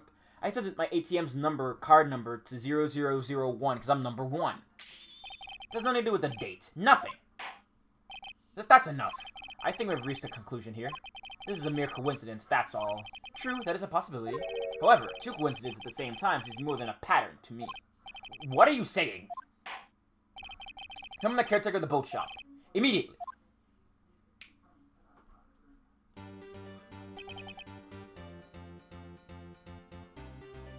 Witness, tell us your name. Wait! This witness, he doesn't remember... No, it's okay. I've accomplished what I wanted to do. I'm done. Nick, he looks totally different. This is the real Yogi, I think. Finally. He's been acting feeble to hide his true identity. Acting for 15 years. Well, let me ask you again. Please state your name for the court. My name is Yenny Yogi. 15 years ago, I served as a bailiff in this very court. Order! Order! Yenny Yogi. So it was you who killed Robert Hammond and tried to frame Miles Edgeworth for his death. Yes, it was me. I did it. They put me on the witness stand 15 years ago. Robert Hammond, he said I was mentally unsound. He told me it would make me innocent, get me off the hook. So, I pretended to have brain damage. I was innocent, really, but he didn't believe me. He won the trial, but I lost everything. I lost my job, my fiancé, my social standing. Then this year, 15 years later, a package arrived. It was a letter and a pistol. The plan was written out in careful detail. It was a plan for me to take my revenge on the people who ruined my life. I didn't care who had sent it. I thought this was my chance. After 15 years, this was it. Finally, a chance to have my revenge on Robert Hammond and Miles Edgeworth. I have no regrets. Wait a moment. Revenge against Miles Edgeworth? What do you mean? I'm not at liberty to speak on that matter. Why don't you ask Mr. Edgeworth yourself? Anyway, I admit it. I was the one who killed Robert Hammond.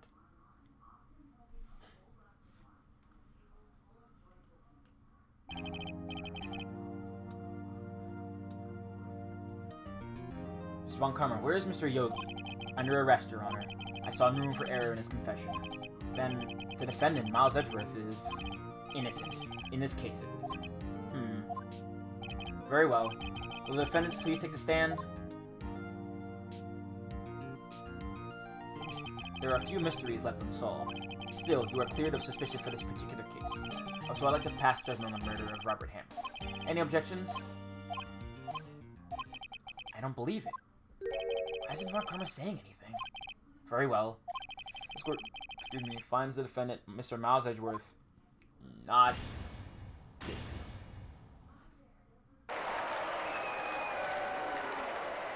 It looks so stiff in that picture. That is all. This court is adjourned. Objection! Did someone just say objection? It wasn't Von Karma. Wait, but that means... No. Edgeworth? Your Honor, I object to your judgment. What do you mean? I'm not innocent at all. As you have heard, Yenny Yogi killed Robert Hammond in revenge. But revenge for what? Nick, Edgeworth's trying to confess. He's gonna say he's guilty. He's gonna tell them he was the murderer in the DL6 incident. He's gonna tell them he killed his own dad. Uh-oh, what do I do?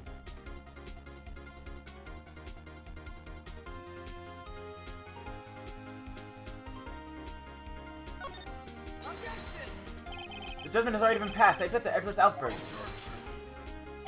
Didn't something like this happen yesterday, too? I believe a certain witness raised an objection after Ogrothi Ritter was passed. That would be Larry. We must hear this new statement. We must hear Miles Edgeworth. He's right. We have a duty to hear Mr. Edgeworth out. For 15 years, I have had a recurring dream. A nightmare. It's only a nightmare. That's what I told myself. But now I know it wasn't a dream. Yenny Yogi wasn't the killer. You mean, in the incident where your father died? From the distance of the shot, it wasn't suicide either. Everything was as clear as day. The murderer, the criminal in that DL6 incident, it was me. Your Honor, I confess my guilt. I am guilty for DL6, the statute of limitations which ends today. The culprit is me. Order! Order! This is certainly unexpected. The defendant, declared innocent, is confessing to a different crime. A crime for which the statute of limitation runs out today. I'm not really sure how I should deal with this. Bah! It's obvious. We hold a trial, right here, right now. We try this man for his crime of 15 years ago. I think I would like to take a 5-minute recess. During this time, we'll consider the appropriate course of action to take. Court is adjourned.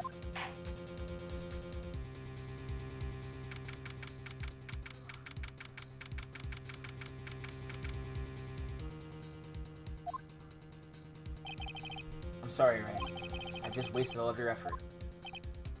Mr. Edgeworth, I just don't believe it, sir. I mean, you killed your dad? I didn't want to believe it myself, Detective, but it's the truth. I deserve to be punished. Murder is murder, no matter what the circumstances. This is crazy. Just crazy! Nick, what are you doing? Huh? Oh, I was just reading through the court record once more. I'm getting my case ready. Your case? For what? Huh? Isn't it obvious? I'm gonna prove that Edgeworth is innocent. What are you talking about, pal? You just admitted to it. He confessed that he did it. In court. I'm sorry, Edgeworth, but I don't believe your nightmare. What? It's just a dream. It's not real. The truth is right here in this court record. In any case, tighten your belts. The real fight is just beginning. I'll prove you're innocent. Trust me. Right. Damn. Again, like, gay asses. Jesus. Now then, I would like to resume our trial. Judge, Miles Edgeworth has admitted to his own guilt. He has confessed his crime. Let us begin by hearing his testimony. Then, though pointless, let the defense do their cross-examining. The statute of limitations on the DO6 incident runs up today. Though it's unconventional for me, I like to run this one by the book. I see. Does the defense have any objections? Wow, he's finally running things by the book. No, Your Honor. Von Karma, you knew this was going to happen from the beginning, didn't you? Very well. Will Miles Edgeworth take the stand?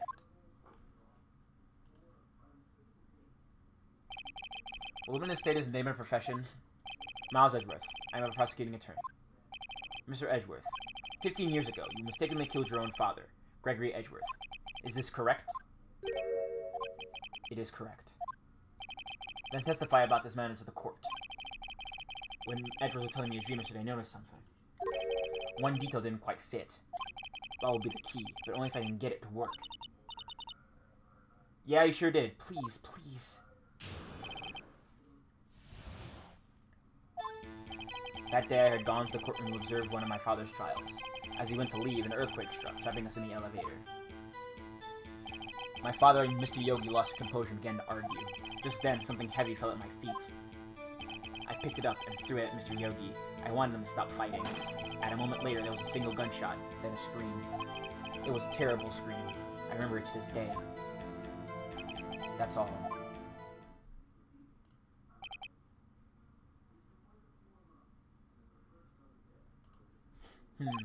And until now, you thought this memory was a dream? We were stuck in the elevator for 5 hours.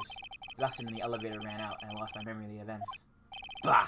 The same claim Mr. Yogi made. Very well. Mr. Wright, your cross-examination, please. Yes, Your Honor.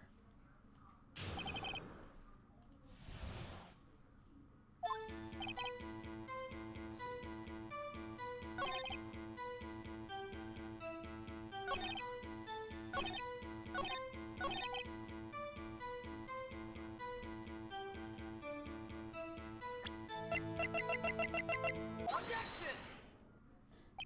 Are you sure you only heard one gunshot? Yes, I'm sure of that. I heard the shot, and then the scream. Then everything faded. I was unconscious until the rescuers came. I see. No, Your Honor. Unfortunately, you don't. Look at this file one more time.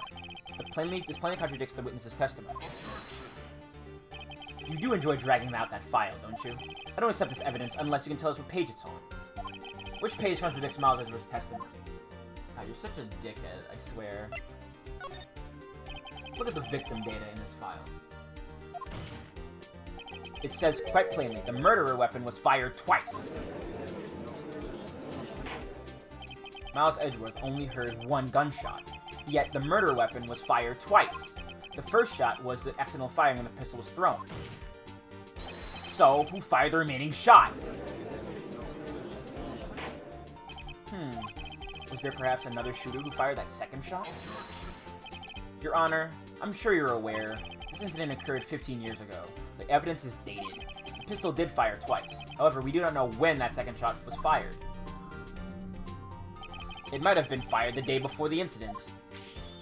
There is no proof that the second shot had anything to do with this incident. What? I see. You do have a point, Mr. Wright. The murder weapon was fired twice, as we have heard. One of those shots was fired by the defendant, a boy at the time. Do you have any proof that the other shot was fired has anything to do with the case? Your Honor, I think you'll be able to show you proof. Edgeworth shot JFK. What? Impossible! Now, Mr. Von Karma, save your surprise for after you've seen the evidence. Very well, Mr. Wright. Show us your proof. Do you have any evidence that the second firing of the pistol is related to this incident?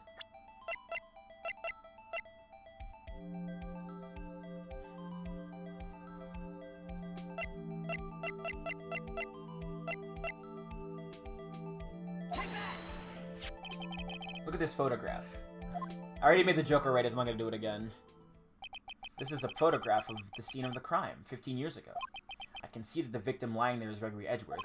This proves the murder weapon was fired twice at the time of the incident. This photo proves it. So let me get this straight. This photo proves 2 shots were fired? Where? Your Honor, please get a clue. Show the judge the contradiction in the photo.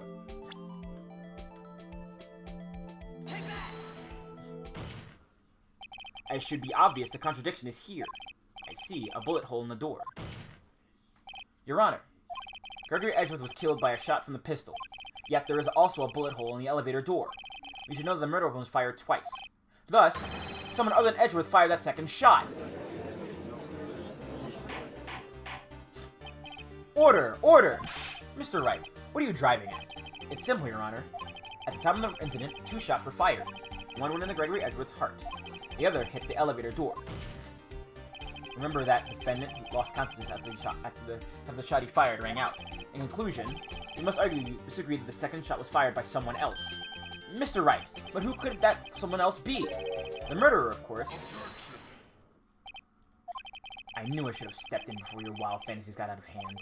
Mr. Wright, look once more at the DLC incident case file. Look closely. Try the case summary page. Case summary? That's on page 1. Look what is written there. Not a single clue was found on the scene. If the pistol had indeed fired 2 times, then the other bullet would have been discovered on the scene. He does have a point.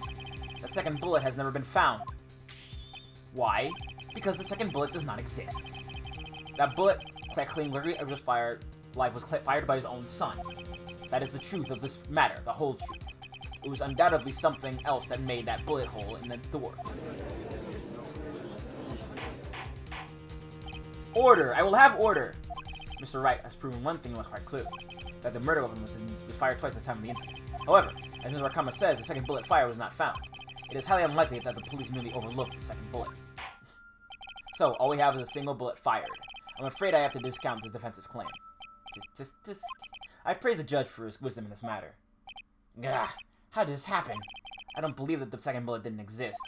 Was I wrong? Have I been wrong about this whole incident? What are you doing, Nick? Why aren't you raising an objection? I'm sorry, Maya. What? It looks like I was wrong. Nick? If the second bullet wasn't there, then all my conjectures are for nothing. No. But you said you'd do it, Nick. You said you get declared innocent. I'm sorry. It's just when I saw the photograph, I thought that 2 shots had been fired. I was so certain of it. I thought I'd won. I thought there was another person, someone else who fired the killing shot. But now, I was wrong to think it would be that simple. This case has stood unsolved for 15 years. Nick. Well, it seems that we have finally cleared up this incident. Only 1 bullet was found at the scene of the crime. That shot was fired by Miles Edgeworth. Precisely. I would like to ask one thing on Miles Edgeworth before passing my verdict. Have you been paying attention to the trial so far? Yes, Your Honor. Do you have any objections? No. No, I do not. So you killed your father, though it was not your intention? Yes, I did. Oh no. He's accepted the guilt. Very well. The statute of limitations on the murder of Gregory Edgeworth runs out today. Therefore, I must pronounce a verdict on the defendant today, right here, right now. Indeed.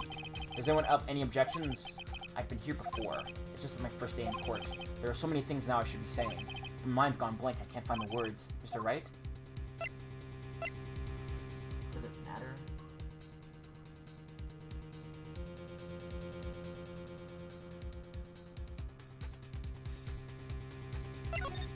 Objection! Your Honor, I object. Mr. Wright, on what grounds do you object? Nick, I don't know. His case is perfect. Oh no. Ugh. It must exist. The second bullet. What? What did you just say? Nothing. The second bullet must exist. But where? Someone took it. It seems waiting is not going to produce us any answers from Mr. Wright. Wait, Your Honor. The second bullet, it existed. What? We've just heard proof that it does not exist. I realize that, Your Honor. I'm really grasping here. It's just someone took it from the scene of the crime. That's what happened. But who? The murderer. The murderer? Then tell us, just who is this murderer? I'm still thinking about that one. So the criminal took the second bullet? But why? Huh? First of all, how would they have found it? It's not easy to find a stray bullet, Mr. Wright. Was there some pressing need for the murderer to search for that bullet? Why would the murderer have spent the time to look for a stray bullet? I haven't got a clue. What's wrong, Mr. Wright? Bah! The murderer had no reason to take that bullet. You don't want to admit it, but it's true. Had to take it. Had to take it. Murder? What does that mean? You're thinking too normal. Think crazy. Don't think why the bullet was taken. Think why the bullet had to be taken. Mr. Wright? Yes, Your Honor! I have no idea what I'm doing. Well, the murderer had no intention of taking the bullet from the scene. But, the murderer had to take that bullet. Had to, Mr. Wright? What do you mean? Well, for instance... For instance, what? Maybe the bullet, hit the murderer? The bullet hit the murderer? Just saying, for instance. I mean, if it hit you, you wouldn't have to take it with you. You would have to take it with you, wouldn't you? It's not like you could perform surgery right there. You know? Wait a second. I was just talking off the top of my head, but what if that's really what happened? Let me get this straight. So at the time of the murderer themselves was shot, and they left with the second bullet still inside of them, thus leaving only one bullet at the scene of the crime? Yes, I guess that's how it would work, yes. But there's a problem with that. The other two people rescued from the elevator, Miles Edgeworth and Yanni Yogi, were both unharmed. So that would mean the murderer came from outside, yes.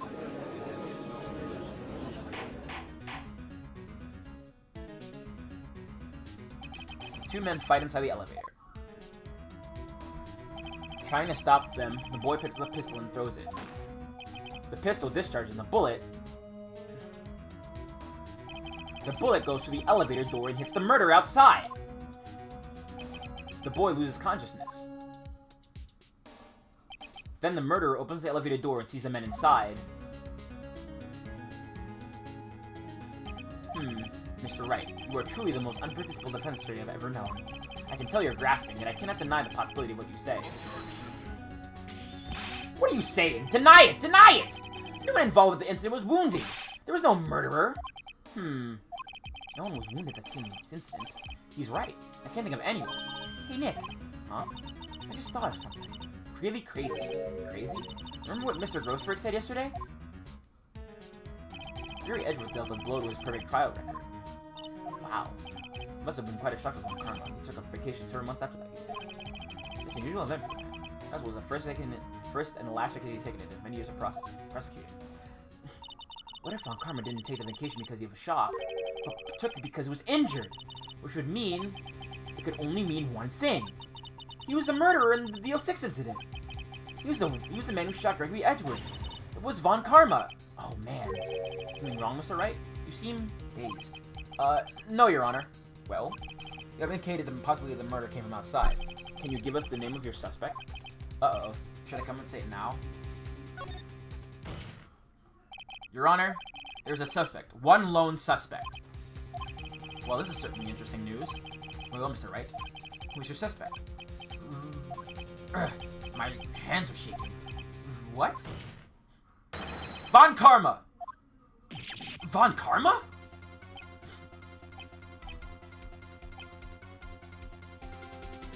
The intrigue. You mean the Von Karma? The prosecutor? The one standing right over there?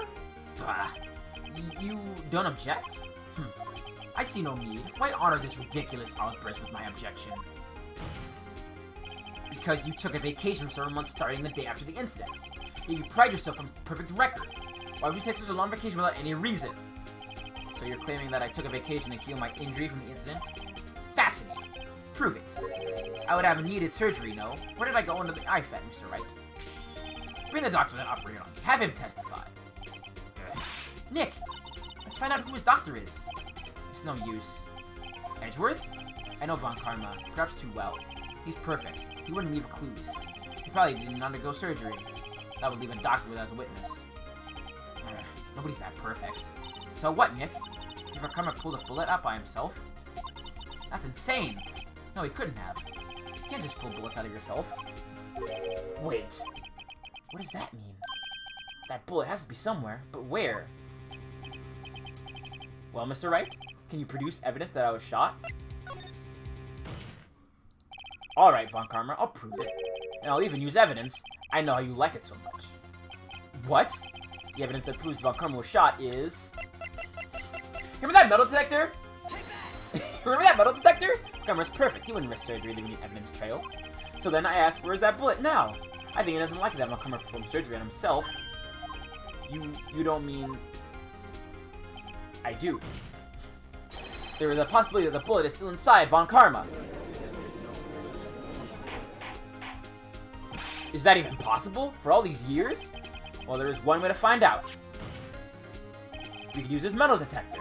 Well, Von Karma, I'm gonna run this over you and see what we find. Ooh. Someone's a little, worried about that. I refuse! You refuse? But refusing this means you acknowledge the bullet is still inside you. Order! Order! Order!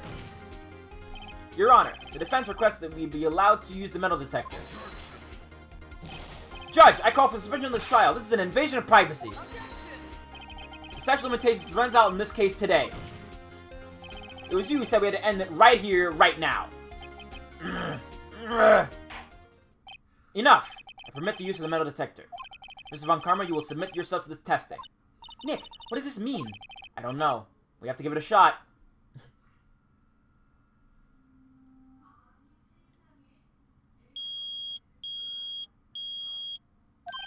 He reacted. Something's inside his right shoulder. The bullet!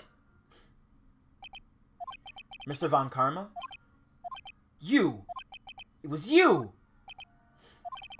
I was afraid this would happen, and so I remained silent. Indeed, there is a bullet in my shoulder. However, it has nothing to do with this incident. What? I was shot in the shoulder long before the DL6 incident. I claim that the bullet in my shoulder has no relation to the DL6.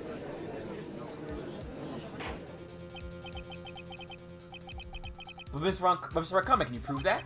Prove? I have no obligation to prove anything.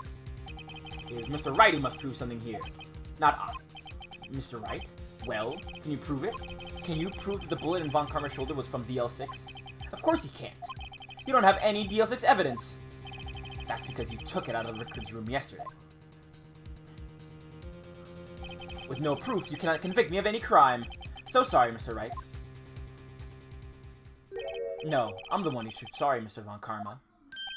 What? You were close. One day away from freedom. But you see, I have proof! What?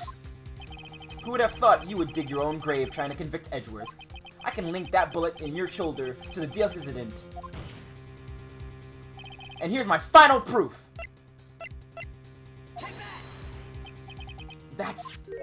a bullet? Where did you get that? This is the bullet used in the DL6 incident. This was taken from the heart of the victim, Mr. Gregory Edgeworth. The bullet is preserved quite nicely with all the ballistic markings intact. Ballistic markings. You may recall the term. It came up in the first trial 2 days ago. Ballistic markings are the fingerprints of a weapon. All the bullets fired from a gun are marked with that weapon's unique pattern. By examining the markings, you can tell which weapon fired the bullet. It's quite accurate. We have 2 bullets in our possession. One, the bullet removed from Gregory Edgeworth's heart, and the other, Mr. Von Karma, is the bullet lodged in your shoulder. We can analyze both bullets. Then the markings are matched. You even know that both bullets have been fired from the same gun! The very same pistol, in other words, the murder weapon that killed Gregory Edgeworth. Mr. Von Karma, you will let us remove the bullet from your shoulder. Then we'll compare the ballistic markings to those of this bullet and solve this case once and for all. Well, Mr. Von Karma?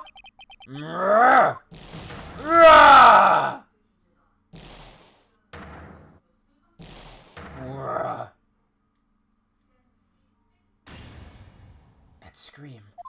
I've heard that scream before. Wait, I know!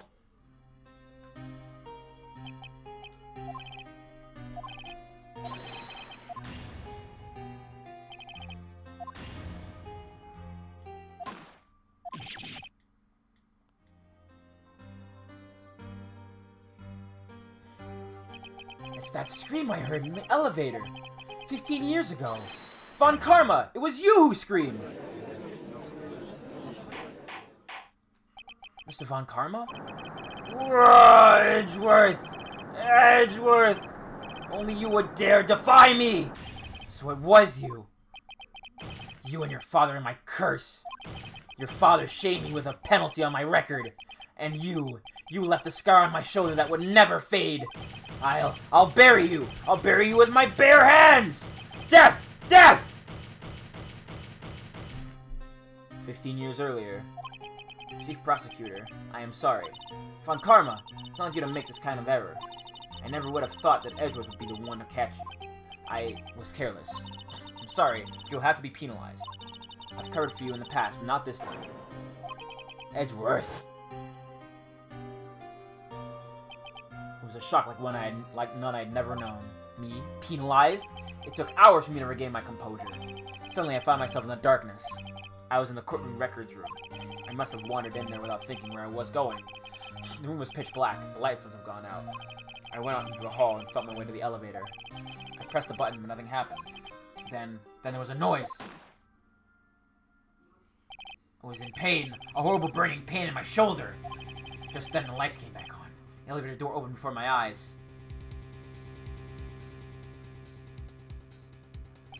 I saw 3 people inside, all lying unconscious from oxygen deprivation. Much to my surprise, a pistol lay at my feet. I knew then it was destiny.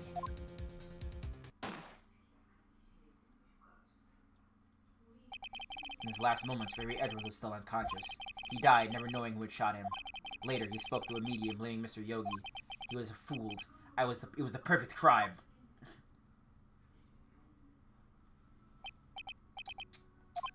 Who would have thought another man would have come to open the elevator door? Judge! What? What are you doing? Do your job. Bring an end to this miserable charade. Now, end it! Very well. It appears that we have come to a very long wait to find the end of this maze.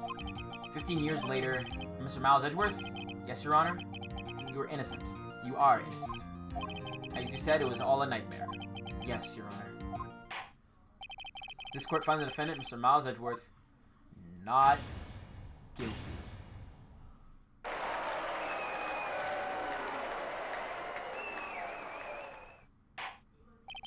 That is all. This court is adjourned.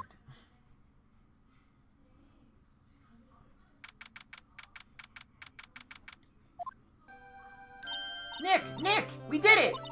You see his face? How Carmen looked even paler than usual. He's pretending to be all cool, but inside you crushed him, Nick. Crushed!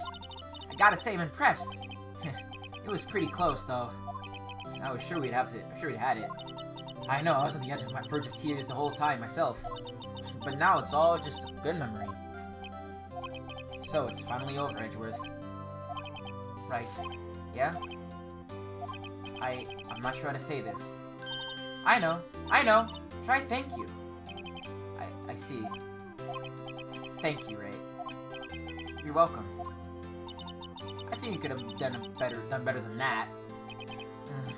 Sorry, I'm not good at this sort of thing.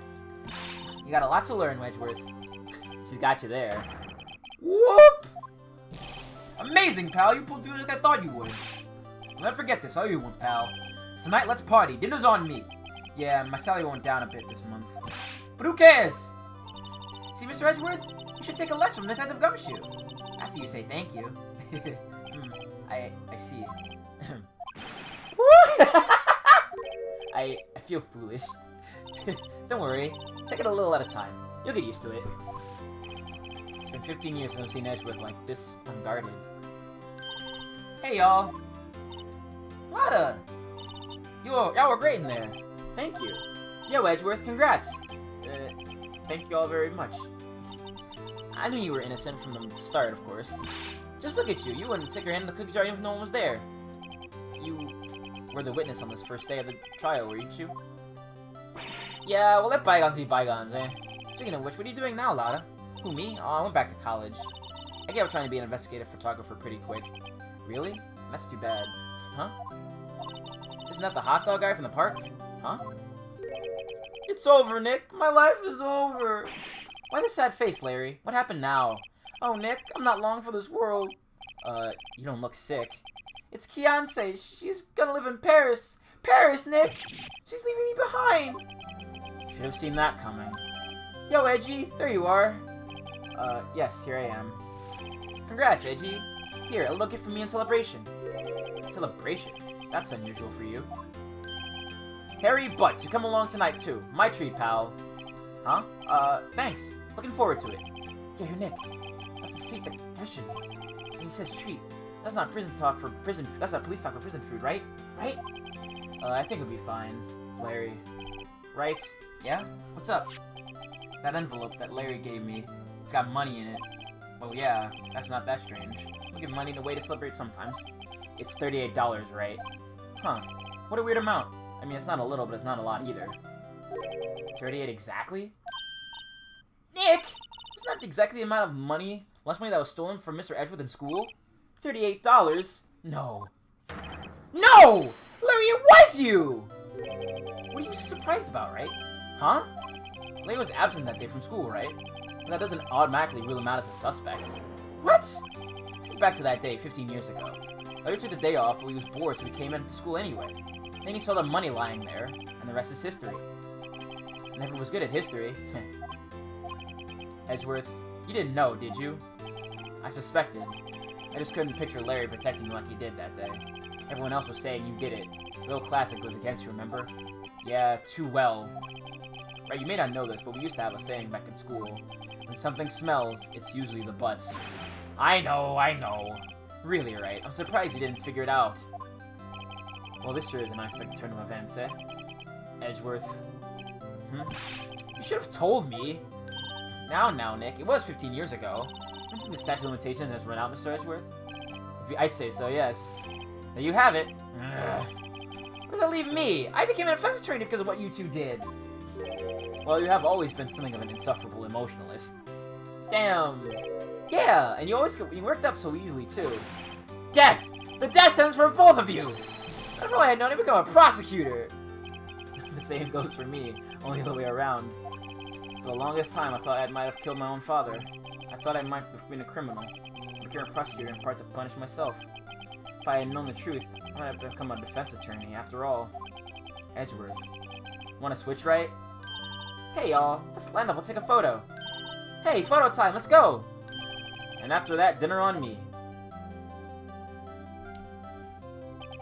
The gumshoe took us in town that night.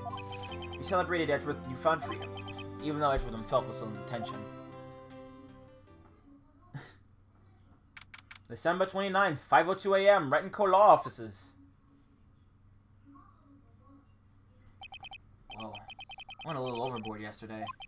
My head hurts. Huh? It's only 5 o'clock. Maybe I should go back to sleep. Huh? What's this? A letter?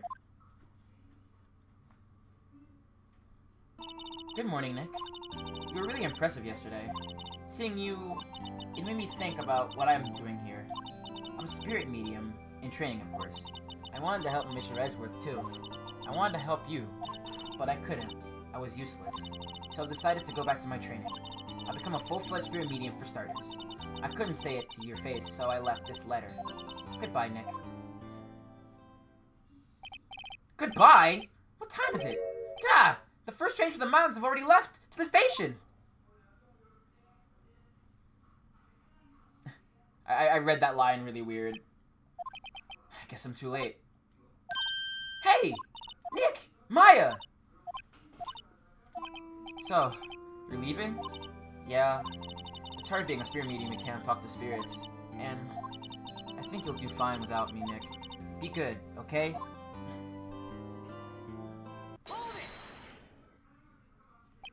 Wait! What? I never could have saved Edward without your help. Huh? On the last day of the trial, I heard Mia's voice. You heard my sister? Yes, only her voice, but still. It was at the very end when I thought we'd lost everything. Well, that's my sister for you. Have Gumshoe helped, and Mr. Grossberg, and even Larry. I don't know who couldn't help. I was useless, Nick. But you were the one who stopped Von Karma, Maya. Huh? I didn't do anything! All I did was wander around in a daze. Sorry, but I have evidence that you helped. Evidence? Take that! A bullet? Von Karma was convinced he'd taken all the evidence pertaining to DL6. But you were the one who's rescued the last piece of evidence we needed. This was the bullet that put an end to Von Karma. And you were the one who gave it to me. Nick. Thanks, Maya. I couldn't have done it without you. I'll be back soon. Huh? I'm gonna complete my training and come back. Okay, I'll be waiting. Of course you will. You can't run that office by yourself. You're hopeless. I don't know about that. So, this is it. See you soon, Maya.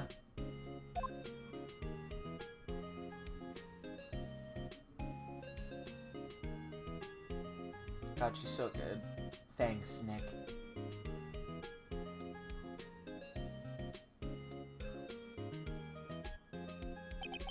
And so my story ends. Time to turn a new page. And say goodbye to the novice defense attorney that I once was. Now a new story begins. With the same old crazy cast of characters. Ha! Don't think you've graduated yet, amateur. Mr. Wright, perhaps you'd like to rethink that claim? Yes, Your Honor. Uh-oh, I got a bad feeling about this.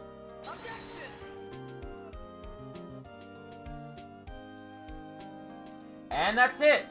Well, not completely. We still have another chapter to clear out, but we'll do that later. Hey, pal. Mr. Edgeworth came down on the police and wished me a Happy New Year. Talk about a pleasant surprise. Woo! That's a gumshoe! Then he hung his head low and went right back outside. Kind of like he was embarrassed or something. Strange, huh?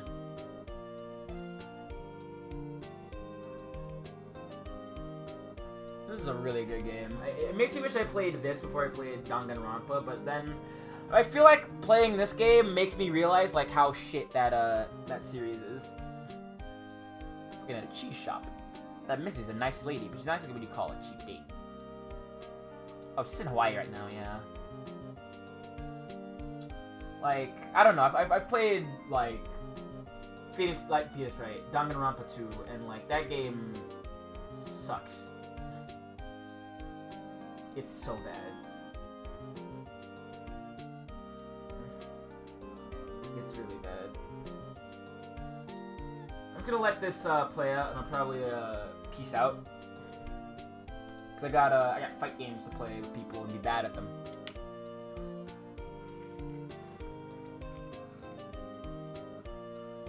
I'm gonna unlock my full brain.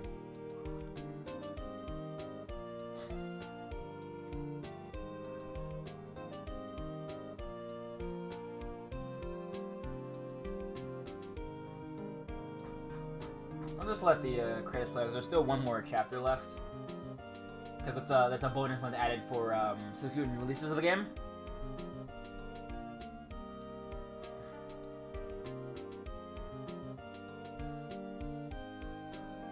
But we'll tackle that pretty much later. That's what we're gonna do tomorrow. We might play this tomorrow, we might play something else. I have some ideas that are rattling around my head, but I'm not sure exactly what I commit to. Maybe I'll play a weird game for fun. I have a lot of weird ideas for games that I could stream.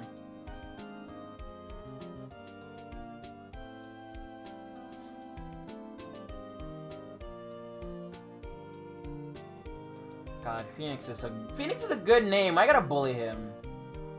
That's a cool name.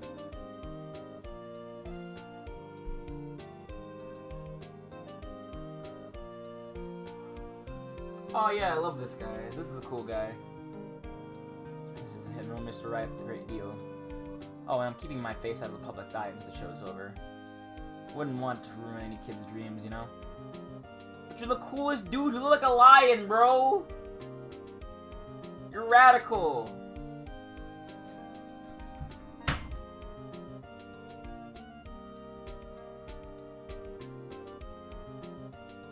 Wow.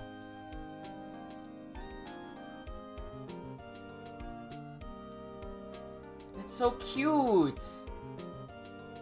God, that's so cute. Oh my god. They're friends. They're friends. I love that's so cute. I don't think I've seen that, or if I do, I don't remember. It's been forever. Right? Who's that? You wanna talk? Let's talk Pink Princess. Alright. But, you know, I snuck into the studio the other day, and I saw her, went inside the Pink Princess suit. Ugh, what a dog. It was kind of shock for a boy of my tender age. Oh. That's a bad joke. Ugh. But yeah, I think I'll take off. I'll catch y'all around. Catch you tomorrow. See you, everyone! Bye-bye!